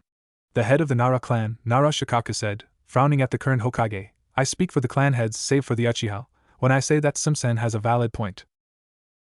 With that, the clan heads filed out of the room, without sparing Minato another glance. Uzumaki Namake's estate, Naruto's former room. Kaa-sen, you've been like avoiding everyone this past week. What's on your mind? Naruhi asked. I was just looking back on my behavior while that loyalty seal was on my neck, Kushina said, and well. The memories made you so angry that you were beating up on that poor punching bag, Naruhi guessed, making Kushina nod. I really thought Minato loved me, and now I found out that he put that seal on me after he rescued me from those Kumonin. It wasn't a complete loyalty seal, but it was enough to make me a fangirl back then. He's been enforcing it every year, Naruhi confirmed, and when he defeated Kyuubi, there wasn't any need for enforcing the seal, because in your fangirl mind, he's all-powerful, and he always knows what's best. Kushina grabbed her hair in frustration. I know. Me being influenced by the loyalty seal, that was not the real me. I would have never ignored all my children. I remember Minato telling me to only focus on Narumi and Tsubaki, but if the seal wasn't on me, I would have told that fool to go to hell, married or not. Naruhi sighed, but happy that her mother was showing her true self, and it's better than her wife of the Hokage-like personality. Kaa-san, why would Toussaint do that to you? Narumi asked. I don't know, but whatever the reason, it stems back to his genin days. Kushina grumbled, as Tsubaki noticed a small book on Naruto's desk. She went over and took the book, opening it to find that it was Oniai-chan's journal? She said, drawing the other's attention. Naruto keeps a journal? Kushina asked, surprised as Tsubaki handed to her, and began to read it with her and Narumi. Naruhi didn't need to read it. Instead, she took out the book entitled Project K, and waited for them to finish reading. Konoha Playground.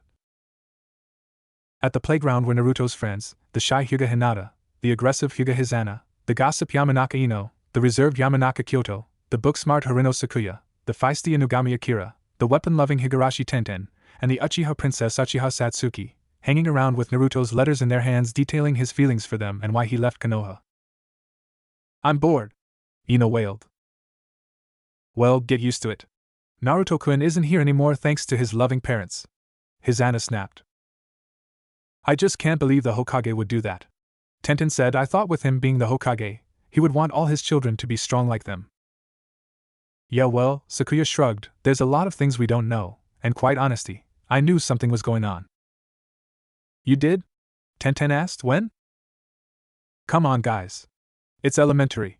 Naruto-kun kept getting attacked, and his dad did nothing to stop it," Sakuya explained. "Plus, I've seen some of those people still walking around the village even though we've seen them getting hauled off to prison." The others couldn't deny it. Sometimes when they look for Naruto they've seen him with Naruhi, Itachi, or the others, while Anbu takes the mob to torture and interrogation. Now that they think about it, sometimes they've seen some of the same faces. "Only the Hokage can get someone out of prison," Kyoko said quietly. "But why would he do that?" Hisana snapped, grabbing her hair in frustration. "Because everyone thinks he's the Kyuubi," Akira said, making everyone look at her. "Naruto-kun only housed the soul, so no doubt everyone thinks he's the fox." "How do you know that?" Ino asked. "Because his scent is similar to a fox's. It's the only explanation." Akira shrugged, and somehow, Naruto-kun's status was revealed to the public. The Hokage did tell everyone what happened to the chakra, but not the soul. "And no one can kill a bijou," Sakuya added. "They may be demons, but they were originally made of chakra." The girls fell silent to ingest what Sakuya said. "It still doesn't change my feelings for them," Hinata piped up after a long pause. "Demon or no demon, I love Naruto-kun, just like all of you," she said with a blush, making the others blush furiously. "Ha! Where you get that idea?" Tenten laughed nervously, but knew Hinata had her and the others there. "All we can do now is wait for his return," Satsuki said, finally speaking, "and when he does, I'm sure he'll fix what's broken, and stick it to his prick of a father. You know, me and Itachi and I's now wondering who's worse, Naruto's father or our own?" "Tai." The other girls deadpanned, making Satsuki sweat drop. Uzumaki Namake's estate. Naruhi was on Naruto's patio, watering the flowers that he grew there with a small water jutsu. She has to admit, aside from running pranks, he's pretty good at gardening. "Another best-kept secret, little brother?" Naruhi asked, smiling to herself. Another reason why she's outside is that her mother and her two little sisters were currently crying their eyes out while reading Naruto's journal, detailing the pain Naruto felt by the loneliness and ignorance, how he felt when they ignored him and favored Narumi and Tsubaki, how the villagers beat him in his birthday, and finally how he had enough. It also details how he met Kyuubi and another beast in them called Arwen, who's a dragon, much to the girls' surprise. It was even more of a surprise at how Kyuubi was actually a vixen, and how she revealed what really happened on the night of her attack, and what would happen if Narumi and Tsubaki used Kyuubi's chakra. Narumi and Tsubaki would have gone berserk if they used more than 2 tails? How could I miss that? Kushina groaned in her head. "I'm one of the top seal master in the elemental countries above Jiraiya. And more importantly, how could Minato miss that? I know he created the Hiraishin, but even a seal master like him would not have missed that." The journal also explained Naruto's relationship with Kyuubi, Arwen, his sister Naruhi, Itachi, Yugao, Kurenai, Enko, Hana, Hate, Gemna, Ibiki, Mikoto, and how they all trained and took care of him. Kushina was amazed at some of the words Naruto used since he was so young when he wrote in the journal, and was even more surprised that the plush fox she seen was actually a real fox Naruto saved. There was also a shocking revelation that made their eyes widen. He had feelings for his 2 little sisters, but their attitudes kept him at bay. "Him too?" Narumi and Tsubaki said, with Kushina raising an eyebrow at them, and making them blush the same color as their hair and dive under Naruto's bed, squealing. But then, there was one entry that alarmed Kushina. "Shit just got real. I just returned from the Hokage's office following a prank on the ANBU guarding it, and found a book called Project K. After skimming through it, I'm now madder than a female catching a peeping Tom in the hot spring on a hot afternoon, and that's put it lightly. The marriage between my mom and Minato might as well be false. How could he do this to his own children, to my sisters, Narumi and Tsubaki? Now I understand why he focuses on the 2. I should tell Kasan, but I don't know if she's in on it or not, given her belief that Minato team's always right. She might even think I'm jealous and discipline me. Once I'm finished with his entry, I should know, not yet. I should tell Naruhi first. What? Kushina was shocked. Project K? Her and Minato's marriage might as well be false? Narumi and Tsubaki? What's going on? She wondered as she turned a page. Naruhi knows about it. At first I thought she was in on it, but now it explains why she always glared at Minato team with hatred behind his back. I even saw her on multiple occasions fighting the urge to gut the team with her hidden blade, when he and Kasan kiss sometimes. Now I know, but that's beside the point. From now on, I'll be training like a beast. Namake's Minato is gonna pay for what he's doing to my clan, the Uzumaki clan. And no matter how long it takes, that a promise. Naruhi! Kushina screamed, making Narumi and Tsubaki's heads bump on the bed as Naruhi came in. Finished crying, Kasan? Naruhi asked as Narumi and Tsubaki crawled out from under the bed, holding their heads. What is it? What's going on? What's Minato planning? What's Project K? What does it have to do with Narumi and Tsubaki? Kushina asked at a fast pace, shaking Naruhi, who now had swirly eyes. Slow down, Naruhi moaned. When she recovered, her face, voice, and posture took on serious tone as she whipped out the book Project K. I got this from the bastard's office since he'll be stuck in meetings all day today. She said, since you no longer have the seal on you and your mind's clear, it's time for you to learn about Project K, planned by half of the council and supported by your husband, Namake's Minato. And girls, since your feelings for me and my brother are clear, you deserve to know. She tossed the book to Kushina, who caught it. Why do I feel that like our lives are about to change when we read this? Kushina mused as Narumi and Tsubaki sat on either side of her. Trust me, you'll be glad that you did, Naruhi assured her, locking the door and activating the sound barrier jutsu, as Kushina opened the book and began to read. Project Kyuubi? Council Chambers. So, what are you going to do, Hokage-sama? One of the civilians asked. I've decided to get the Fire Daimyo's assistance in the matter. Only he can approve Naruto's place in the bingo book so that we can find him, Minato said. Are you sure he can do it? The one-eyed warhawk, Shimura Danzo, asked. He may ask too many questions on why. Minato sighed. Leave him to me. I'm sure he'll do it since he's a friend of mine. Good luck with that, by successor. Hiruzen thought. Besides, from what I found out by accident, one of the Fire Daimyo's wives is descended from the Uzumakis before their fall. And the daimyo's not like those other daimyos who'll just bend over. I have a bad feeling about this. Just then, Minato sneezed twice, jerking Hiruzen out of his thoughts. I'm okay, he said, waving it off. Someone's maybe talking about me.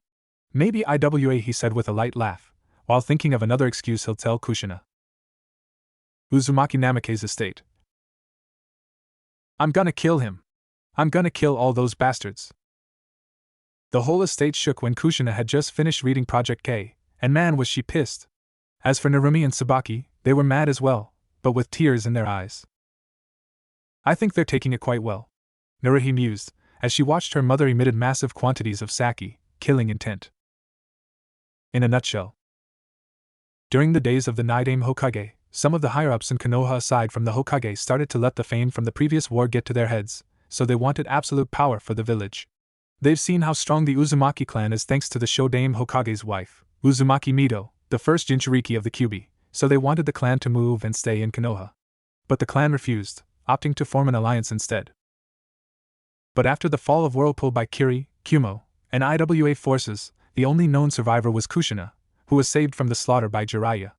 After the Kyuubi was transferred from the dying Mito to Kushina, she was enrolled in Konoha Academy, and placed in the same class as Minato so that they can be friends, and he can seduce her. And since he wanted to make the village strong by becoming Hokage, he's the perfect candidate. And by him saving Kushina from the Konoha nin disguised as Kumo nin, she became infatuated with him, just as planned. But just to be on the safe side, a loyalty seal was put on Kushina the same night she was rescued. From their union, Naruhi, Naruto, Narumi, and Tsubaki were born. The first child, Naruhi, showed great promise, but didn't have much of the Kyuubi's chakra within her system, so she's unfit to be the strong one, just like her brother Naruto, who his father sealed the Kyuubi's soul into. So they'll be used as scapegoats. As for Narumi and Tsubaki, they were a blessing for Project K since they were the youngest, and had the Kyuubi's chakra sealed within them after the Kyuubi was set free from Kushina and attacked, with Minato defeating it. Somehow, Kushina survived, so as a backup, she can be used for Project K's contingency plan. Now all the high-ups have to do is to wait for the next phase of the plan, which is to turn Narumi and Tsubaki into baby factories so that they can produce strong shinobi with the strongest shinobi for the future of Konoha. And that's Project K in a nutshell. Now Kushina had murder in her eyes, and leaped up from the bed to leave the room, but two pairs of hands stopped her. It was Narumi and Tsubaki. Don't Ka-san. If you attack now too no, that man might pull a fast one and turn you and us into mindless drones with his seals, Narumi said, holding tight to her mother's arm. She's right, Tsubaki said, we already lost our brother. We don't want to you and Wani-chan either. The rage disappeared from Kushina's eyes when her youngest daughters got through to her. She wanted so badly to get at her so-called husband, but if something happened, Narumi, Tsubaki, and even Naruhi will be at Minato's mercy. She wasn't about to let that happen. Over her dead body. Well, Ka-san. Got a plan, because we can't stay here any longer, Naruhi said. With Naruto gone, Minato might alter the plans since Naruto cut loose the strings he had on him. What time is it? Kushina asked suddenly. It's 3:30 p.m. Why? Naruhi answered, frowning. It's more than enough time. Kushina said, everyone, you have 2 hours to pack your things. We'll be leaving at 6, because I'll not stay in this place any longer. But how? Tsubaki asked, how will we carry all of our stuff?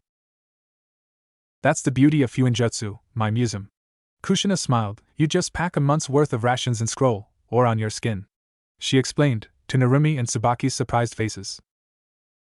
Where are we going? Naruhi asked, interested as the ladies left Naruto's room. To cash in a favor in the fire capital. Besides, when my friend there learns of this travesty, Konoha's gonna be in for a rude awakening, and Minato team will be too late to prevent the shitstorm that'll follow. What language? Narumi, and Tsubaki thought as Kushina's hair took a similar appearance to Kyuubi's 9 tails. Uzumaki Namake's estate, 12 a.m. Minato entered the estate, relived that the meetings were over. But then he entered the house, he could barely sense his daughter's presences. Concerned, he entered the living room, only to find Kushina sitting there in a sofa and looking at him with dead eyes and folded arms, making him sigh, knowing what it was about. Kushina-chan, he started. Enough, Minato. I've already predicted what you're going to say. Kushina said with a falsely sweet voice, that your hunter Nin couldn't find our son, so stop wasting my time. Huh. This confused Minato greatly. Kushina never acted like this, so what's going on? Was her patience wearing thin? Kushina-chan, are you okay? Minato asked. Who, me? Kushina laughed. Oh, I'm actually feeling great. Real peachy. A shower and a cup of water later and my mind's clearer than today's sky. That cryptic comment made Minato nervous, which unfortunately showed on his face, making Kushina smile more. Look, I'm sorry for telling you that we have to ignore Naruto and Naruhi, but it's for the best for the village. I'm agree. Kushina nodded, which is what I would have said if I was my old self, Minato-kun. Now Minato was alarmed. Kushina was not acting like herself. She was supposed to be a lovesick fangirl, who never objected to anything he said, truth or lie. Could it be that the loyalty seal's losing its power?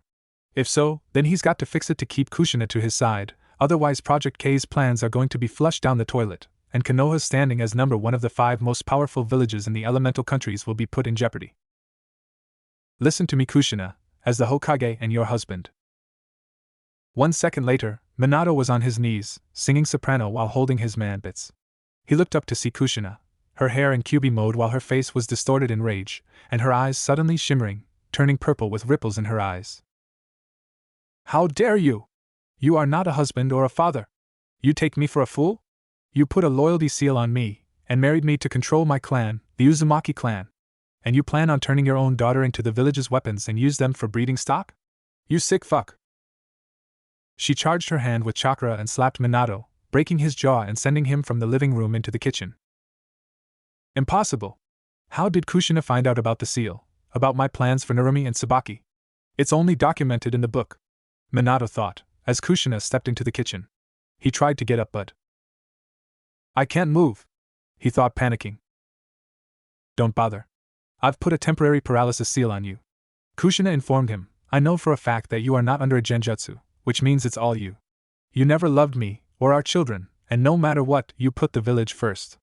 Some family man you are. She spat. Kushi, he wheezed, but Kushina kicked him in the face. Shut up, because I've got news for you. From now on, it's Uzumaki-sama to you, because our marriage is over. As for Narumi, Tsubaki, and Naruhi, I'm taking them with me. There's no way in hell I'm leaving them with you after what I've learned from your little Project K plan. She snarled. Minato thought he was going to have a heart attack. He and the higher-ups in Konoha have found out. Now he can't let Kushina leave, no matter what. If you think I'll let you leave, you're mistaken, Kushina. He growled while trying to move. I just use force to get your memories erased and turn you back into the loyal puppy you were before. And my daughters will see my way. That got him a sharp, painful kick to the sternum, sending him into a tree in the backyard area, where Kushina followed menacingly. Big words for someone who restricted by a paralysis seal. Kushina taunted, some genius you are. You have no power over me or my children anymore. Kushina then picked up Minato and leaned him on the eye, glaring at him with hatred. This is from your daughters, Naruhi, Narumi, and Tsubaki, she said, then kneed Minato in his nutsack hard 3 times. Due to the paralysis seal, he couldn't cradle his balls, and instead squealed in pain. And this is from me and more importantly, Naruto, Kushina screamed, punching him twice in the face, flooring him. Stomping her foot on Minato's chest and digging it into it, Kushina sneered, you must be in pain, sweetheart. Now you know how I felt when I learned of the lie you crafted. But don't worry, you'll be able to patch yourself up once I dispel. At Minato's confused then shocked look, Kushina laughed loudly, you really think she's that stupid team? I'm just a shadow clone. Boss and the kids have left hours ago while you were busy with your little problem. They should be in the fire capital now, where the fire daimyo no doubt have already approved of yours and boss's divorce. Expect a summons from the fire daimyo later in the afternoon. Have a nice day, Namake's Minato team. Giving a mock salute followed by a one-gun salute, Kushina's shadow clone dispelled, as just the paralysis seal wore off, finally allowing Minato to cradle his aching balls, and let out a roar of rage in the process. Fire capital, forest area. The real Kushina breathed out a sigh of relief. She and her daughter managed to make to the fire capital, and got an audience with the fire daimyo. Long story short, he was pissed when the Uzumakis presented the Project K book, along with a bonus Naruto he didn't tell the others about, the Black Book of Konoha that detailed the village's dirty dealings found in a compartment under the table of the council chambers. Make no mistake that the fire daimyo is going to be having a personal meeting with the Hokage in his office real soon. So, you're finally alone. Right now, Kushina was by herself in the woods, turning to the source of the voice. You, she growled, taking out her Yuzukin, you've been plaguing me in my head all this week. Who exactly are you? There was shrill laugh, then the sound of footsteps in front of Kushina. What came from the shadows was not what Kushina was expecting. No, she muttered, how? You're not a shadow clone. Why do you look like me? The figure who looked like Kushina smirked, opening her eyes to reveal yellow eyes. Why do I like you? The doppelganger taunted, because I am you, you baka, and I'm looking to have some fun with myself, Michan. Kushina stepped back frightened, as Shadow Kushina gave off an evil laugh, drawing a distorted version of Kushina's Yuzukin. Because I am a shadow. The true self. A/N. I was gonna be the Grinch and end it here, but I'm in a giving mood, and it's Christmas. Time skip, Western Lands, Naruto's homestead mansion, October 10th, 4 years later. The years have definitely been kind to Naruto physically after he finished training with the teacher Kami, Yami, and Shinigami choose for Naruto. He just turned 13, he's now 5 foot 7 inches, and has a lean yet muscular body. His whisker marks were thinner, and his blonde hair now had a few red strands. But it did not come without sacrifice, as the last 4 years has been hell as Inari, Yami, and his teachers guaranteed. That and the teacher abused Naruto's shadow clone jutsu to the max. Sparta held no bullets back when it came to training. He had Naruto fight many demons ranging from lesser to greats while teaching him his weapons fighting style. He even took him to a couple of demonic lairs to collect the devil arms his sons lost during a fight with Mundus's descendant. Naruto surprised Sparta by retrieving and returning them to Sparta so that they'll get back to Dante, Virgil, and Nero. Naruto also crafted guns similar to Sparta and Dante's, also calling them Ebony and Ivory. He also now owned his own devil arm, a copy of Dante's rebellion called Soul Rebellion that can turn into an angelic scythe named Osiris, and a demonic axe named Arbiter. Sparta's final test for Naruto was a 1-on-6 battle with Naruto battling Dante, Trish, Lady, Virgil, Lucia, and Nero. The fight was rough, but from the jaws of defeat, Naruto managed to eke out a win by using a shadow clone to nick Dante's Pandora devil arm from him and went hog wild with it, and nearly used the Omen attack, forcing Dante and the others to surrender, gaining Sparta's seal of approval. Raisin showed no mercy, and set his expectation bar extremely high. Not only did he teach Ryoku and Yuki manipulation and techniques, he supervised Naruto's training exercises, and gave a strict warning that if Naruto fails to do the set amount of exercises, he would spend a day in Makai with no weapons, tools, or protection. It was enough to make even the females faint. However, Raisin was surprised that Naruto managed to do 1,000 of everything, push-ups, sit-ups, etc., and not get sent to Makai. It wasn't easy, but Naruto barely managed to impress Raisin. Raisin's final test involved him taking Naruto to Makai for a one-on-one fight between them. Naruto found out firsthand why Raisin was called the Demon King, and was losing badly. But luck smiled on Naruto when he started to use Arwen's chakra, and attracted a dark flame dragon, and sealed it into his arm. After forming a contract with the dragon, who was revealed to be a female, Naruto used the Dragon of the Darkness flame attack empowered by Arwen's chakra to break through Raisin's demon gun attack to defeat him, and gaining his seal of approval. Edge Master bought many weapons for Naruto to use. While Naruto was skeptical at using so many weapons that were not swords, Edge Master convinced Naruto that he may not be able to use only swords, and staffs, ring blades, lances, and other weapons can turn the tide of battle if he uses them right. He also taught Naruto weapons crafting, a skill that allowed Naruto to create his own ebony and ivory handguns. Edge Master's final test was for Naruto to create his own soul weapons and use them to defeat Algol, the Hero King. So Naruto used part of his soul to create Soul Ravager and Soul Requiem, and climbed the Tower of Remembrance to face off against Algol. The battle was fierce and at some times would go either way, but Naruto used Afterimage to make Algol think he won, then knocked him of the tower, defeating him and gaining Edge Master's seal of approval. Ryu Hayabusa simply expanded on Naruto's shinobi training by teaching him the Hayabusa-style ninjutsu and taijutsu. During the training, Naruto would tell Ryu about the shinobi skills at Konoha, and Ryu noted that the upcoming shinobi there are missing out on a lot. Ryu would also take Naruto out on missions with him, and one time, Naruto had to save Ryu from the grip of murder curse on his arm. Ryu's final test was for Naruto to hunt down a missing nin from a Mugen Tenshin shinobi village named Raisin, who survived death dealt from a former missing nin. Naruto had an array of problems when Raisin copied some of Naruto's chakra-based techniques. So Naruto improvised and used Q's chakra he gained from her before she left to attack Raisin, with Raisin unable to copy the move, ending with his death and gaining Ryu's seal of approval. Revan taught Naruto various force powers and all forms of lightsaber combat skills, Jedi and Sith style. Like Revan suspected when he first saw Naruto, Naruto was a natural. Revan could only muse what would happen if Naruto was born on a different planet and decided to become a Jedi or a Sith. He also taught Naruto how to construct a lightsaber, and when Naruto constructed his own, he built two waterproof, dual-phase, curved-hilted lightsabers with one blade being white with a black core and the another blade being silvery white. The hilts are specially designed to attach together to create a double-bladed lightsaber. Revan's final test for Naruto was the Jedi Trials. The first three trials, skill, courage, and flesh, involved Revan fighting Naruto as a full Jedi, a full Sith, and a dark Jedi respectively.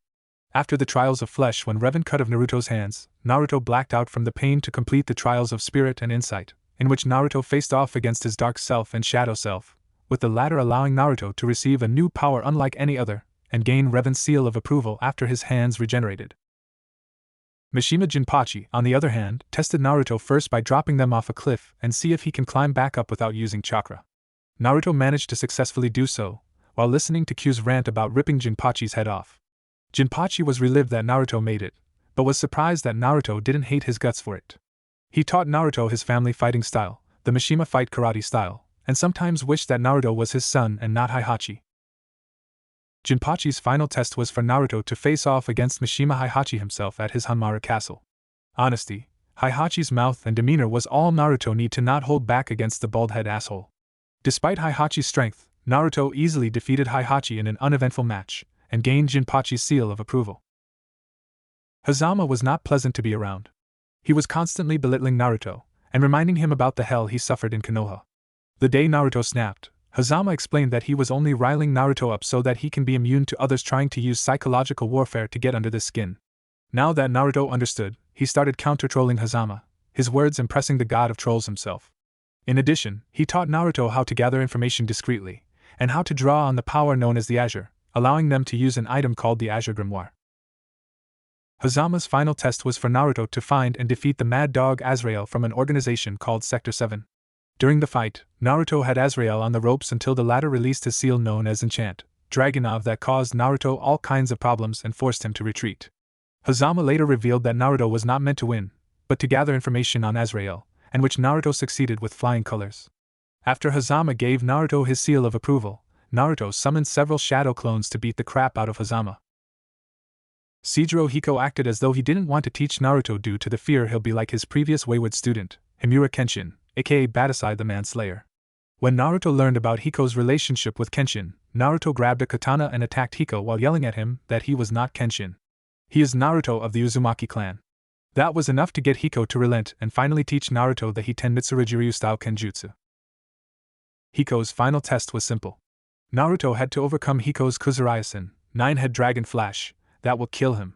Naruto was rooted to the spot by Hiko's Saki and was nearly hit until Naruto remembered that he can't die yet and combined all his Batajutsu training to perform the Amakakaru Ryu no Hiramiki, Heaven's Bridging Dragon Spark, to overcome Hiko's attack. Hiko thought he died until he put a genjutsu over the katana he was using, revealing it to be a Sakabato, reverse blade sword katana he crafted. Despite being peeved that Naruto cheated him out of death, Hiko gave Naruto his seal of approval. Raz al Ghul worked with Naruto mostly in the darkness of a cave, and exposed him to a psychotropic hallucinogenic drug that showed disturbed images of what Naruto fears. To Ghul's surprise, Naruto was barely affected by the drug, and adapted to the darkness well, gaining night vision in the process. He also taught Naruto philosophy and his feelings about injustice, sometimes triggering arguments about the latter subject. Ghul's final test was for Naruto to find and subdue him in the way of a cloaked shinobi in the darkness while under the effects of the hallucinogenic drug. Ghul underestimated Naruto after he attacked Naruto, leaving a scar. Naruto injured the other shinobi in the same place and fooled Ghul, making him surrender. Ghul would have tried to induct Naruto if it hasn't been for Yami watching the proceedings, and instead have Naruto his seal of approval. Neo built a machine specifically for Naruto that allows him to load information into his brain, similar to what he experienced during his training days. Thanks to it, Neo uploaded several programs into Naruto's brain that allowed Naruto to learn what he calls the Matrix Fist, that consist of Kung Fu styles, Kempo styles, Judo, Savat, Jiu-Jitsu, Karate, Eskrima, Drunken Boxing, Taekwondo, Wushu, and other old world styles. Even after learning the Matrix Fist, Naruto insisted on sparring with Neo from time to time to truly master the Matrix Fist. Neo even taught Naruto a gravity-style version of his superhuman powers, even teaching him how to fly. Neo's final test for Naruto is for him to take on several waves of Neo's cloned archenemy, Agent Smith. Naruto used every simple martial art he learned to kill the clones, until they combined to form a giant Agent Smith, forcing Naruto take to the skies. But to his surprise, the battle was easy as he delivered a rider kick that broke the giant Smith to little pieces, earning Neo's seal of approval. Master Chief bought different kinds of firearms he gathered from his fight with the Covenant and the Prometheans, and taught Naruto how to use them while running him through exercises used by ES.W.A.T. in an impossible-to-get-to floating city in the western lands called Olympus. Halfway in the training, Master Chief implanted cybernetic implants that allow Naruto to use sprint, active camouflage, armor lock, drop shield, hologram, and hard light shield. To make sure the abilities doesn't rip Naruto apart, for his ass will be grass with Kami, Master Chief implanted an AI unit to manage his abilities codenamed Chaos. Master Chief's final test for Naruto is for him to destroy a base in the western lands that's run by the insurrection. During Naruto's raid on the base, it became a three-way battle when Project Freelancer crashed the party. Everything was in disarray, but managed to gather some information the insurrection had on Project Freelancer's illegal AI experiments to give to Master Chief. Master Chief was thankful for the information, giving Naruto his seal of approval.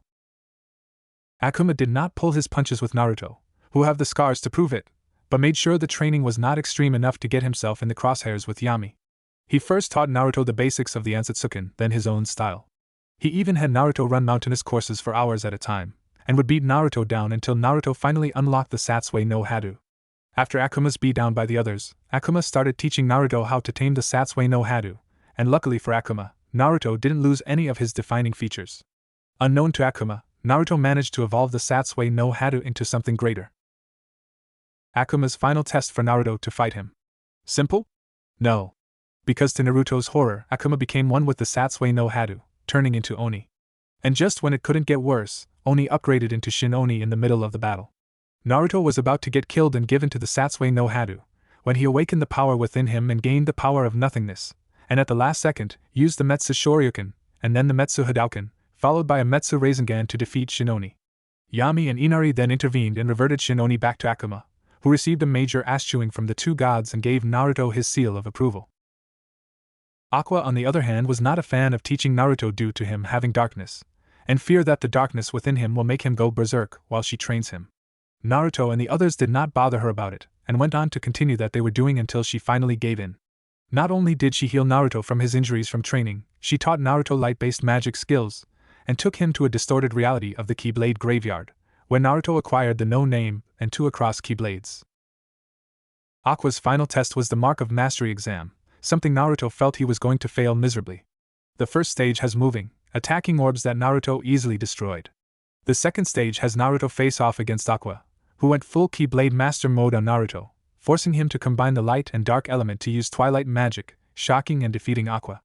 After teaching Aqua that it's not about light and darkness, it's how you use it, Aqua conceded and gave Naruto her seal of approval. Kazama Jun also took responsibility of healing Naruto, and taught him her fighting style, Kazama-style traditional martial arts. She also forced him to meditate with her scary demeanor, and showed him how to be one with nature. She would take him to visit Jin, but became disastrous when Naruto and Jin fought, due to Jin being as ass. The consequences would be a day's worth of mediation for both, something Naruto did not want to do. In the end, Naruto and Jin warmed up to each other, making Jun happy. Jun's final test was strange in Naruto's view. It was a one-on-one fight between him and Jun. During the fight, Jun was attacking with such ferociously that Naruto wondered if she was the one. When Naruto defeated her, purple ooze formed around her body, allowing her to get back up a second time to fight, but it was not enough as Naruto defeated her a second time, returning her to her original self. Ignoring Naruto questions about what happened, she gave him her seal of approval and left with smirk on her face. Morrigan Ensland had more a hands-on approach to things, literally.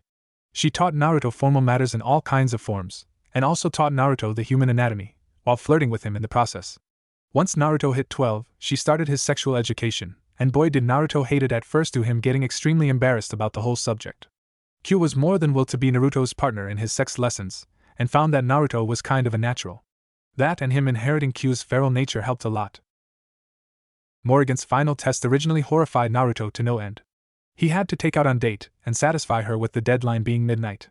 Gathering his confidence, Naruto took Morrigan to a fancy restaurant, using his own money and proving to be the ultimate gentleman.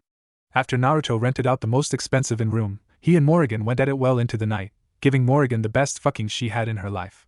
When morning came, she gave Naruto her seal of approval, as well as now officially sticking to Naruto like white on rice, much to his chagrin. Jill Valentine just took Naruto out on zombie hunting missions with her, something Naruto hated, and taught him about making and using explosives. Naruto wanted to learn her military fighting styles of CQC, close-quarter combat, and Krav Maga. Jill was surprised since she believed that Naruto would have no interest since he already has many fighting styles. Then again, she did owe him one when he saved her from a supposed-to-be-dead Weskier's improved mind-controlled device during one mission. Jill's final test was for Naruto to take out Weskier for good. Naruto hunted him down only to find out that the real Weskier was N and he was just a clone. But Naruto was all too happy to kick his ass and give him the same death the original Weskier got. Naruto award was a kiss on the cheek from Jill and her seal of approval. Shihoin Yoruichi, in Naruto's view, really put Namake's Minato to shame in terms of speed. Yoruichi toyed with Naruto first by playing tag, making Naruto completely shred his gravity and resistance seals and pushed his advanced Hiraishin to the limit, finally catching Yoruichi after completely running out of chakra. Yoruichi then proceeded to work on Naruto's speed by teaching him her infamous version of the Shunpa, Flash Step, and all currently known Kido spells. She had Naruto use Shunpa with Hiraishin one time, with disastrous but impressive results. Yoruichi's final test was a game of tag, all while avoiding the wrath of Yoruichi's former partner, Soifun, and her released Zanpakuto, Suzumabachi, after Yoruichi lied to her about Naruto raping her. Poor Naruto was stung all over, and was about to get hit in one of the same areas Soifun stung when he surprised both ladies by activating Shunko and tagging Yoruichi. Then it took another hour to calm Soifun down and explain the truth. While Naruto was pissed about the lie Yoruichi spewed, he could denying the results, and got Yoruichi's seal of approval, while getting her back by locking her in a room with Soifun. Tifa Lockhart, unlike the others, was pretty distracted while training Naruto in elemental spells and her fighting style. No one can put their finger on it, but whenever she comes back from the bar she owns, she has a dazed look and in real fidgety. Naruto tries to get her to talk about it, but all he gets from her is a red face and shaky legs. Tifa's final test, well, there wasn't one. Tifa was absent the day she's supposed to give Naruto his test, which was a one-on-one fight with her. Instead, Naruto goes to find Tifa and locates her at her 7th heaven bar. Naruto then notices that the whole outside was under an illusion and dispelled it to find that the famed bar was now a whorehouse. Naruto enters the place and goes berserk in it, drawing out the master of the place, who wields the manipulation materia. He brings out his top girl, who was actually Tifa, and orders her to attack. But Naruto evaded her and used her fighting style to beat the man to a pulp, destroying the manipulation materia in the process and freeing the girls. While they got away, Naruto rounded up the man and his conies, and handed them over to the authorities, giving them the shattered remains of the manipulation materia as evidence. As for Tifa, Inari orders Naruto to keep an eye on her, and gives him Tifa's seal of approval on her behalf.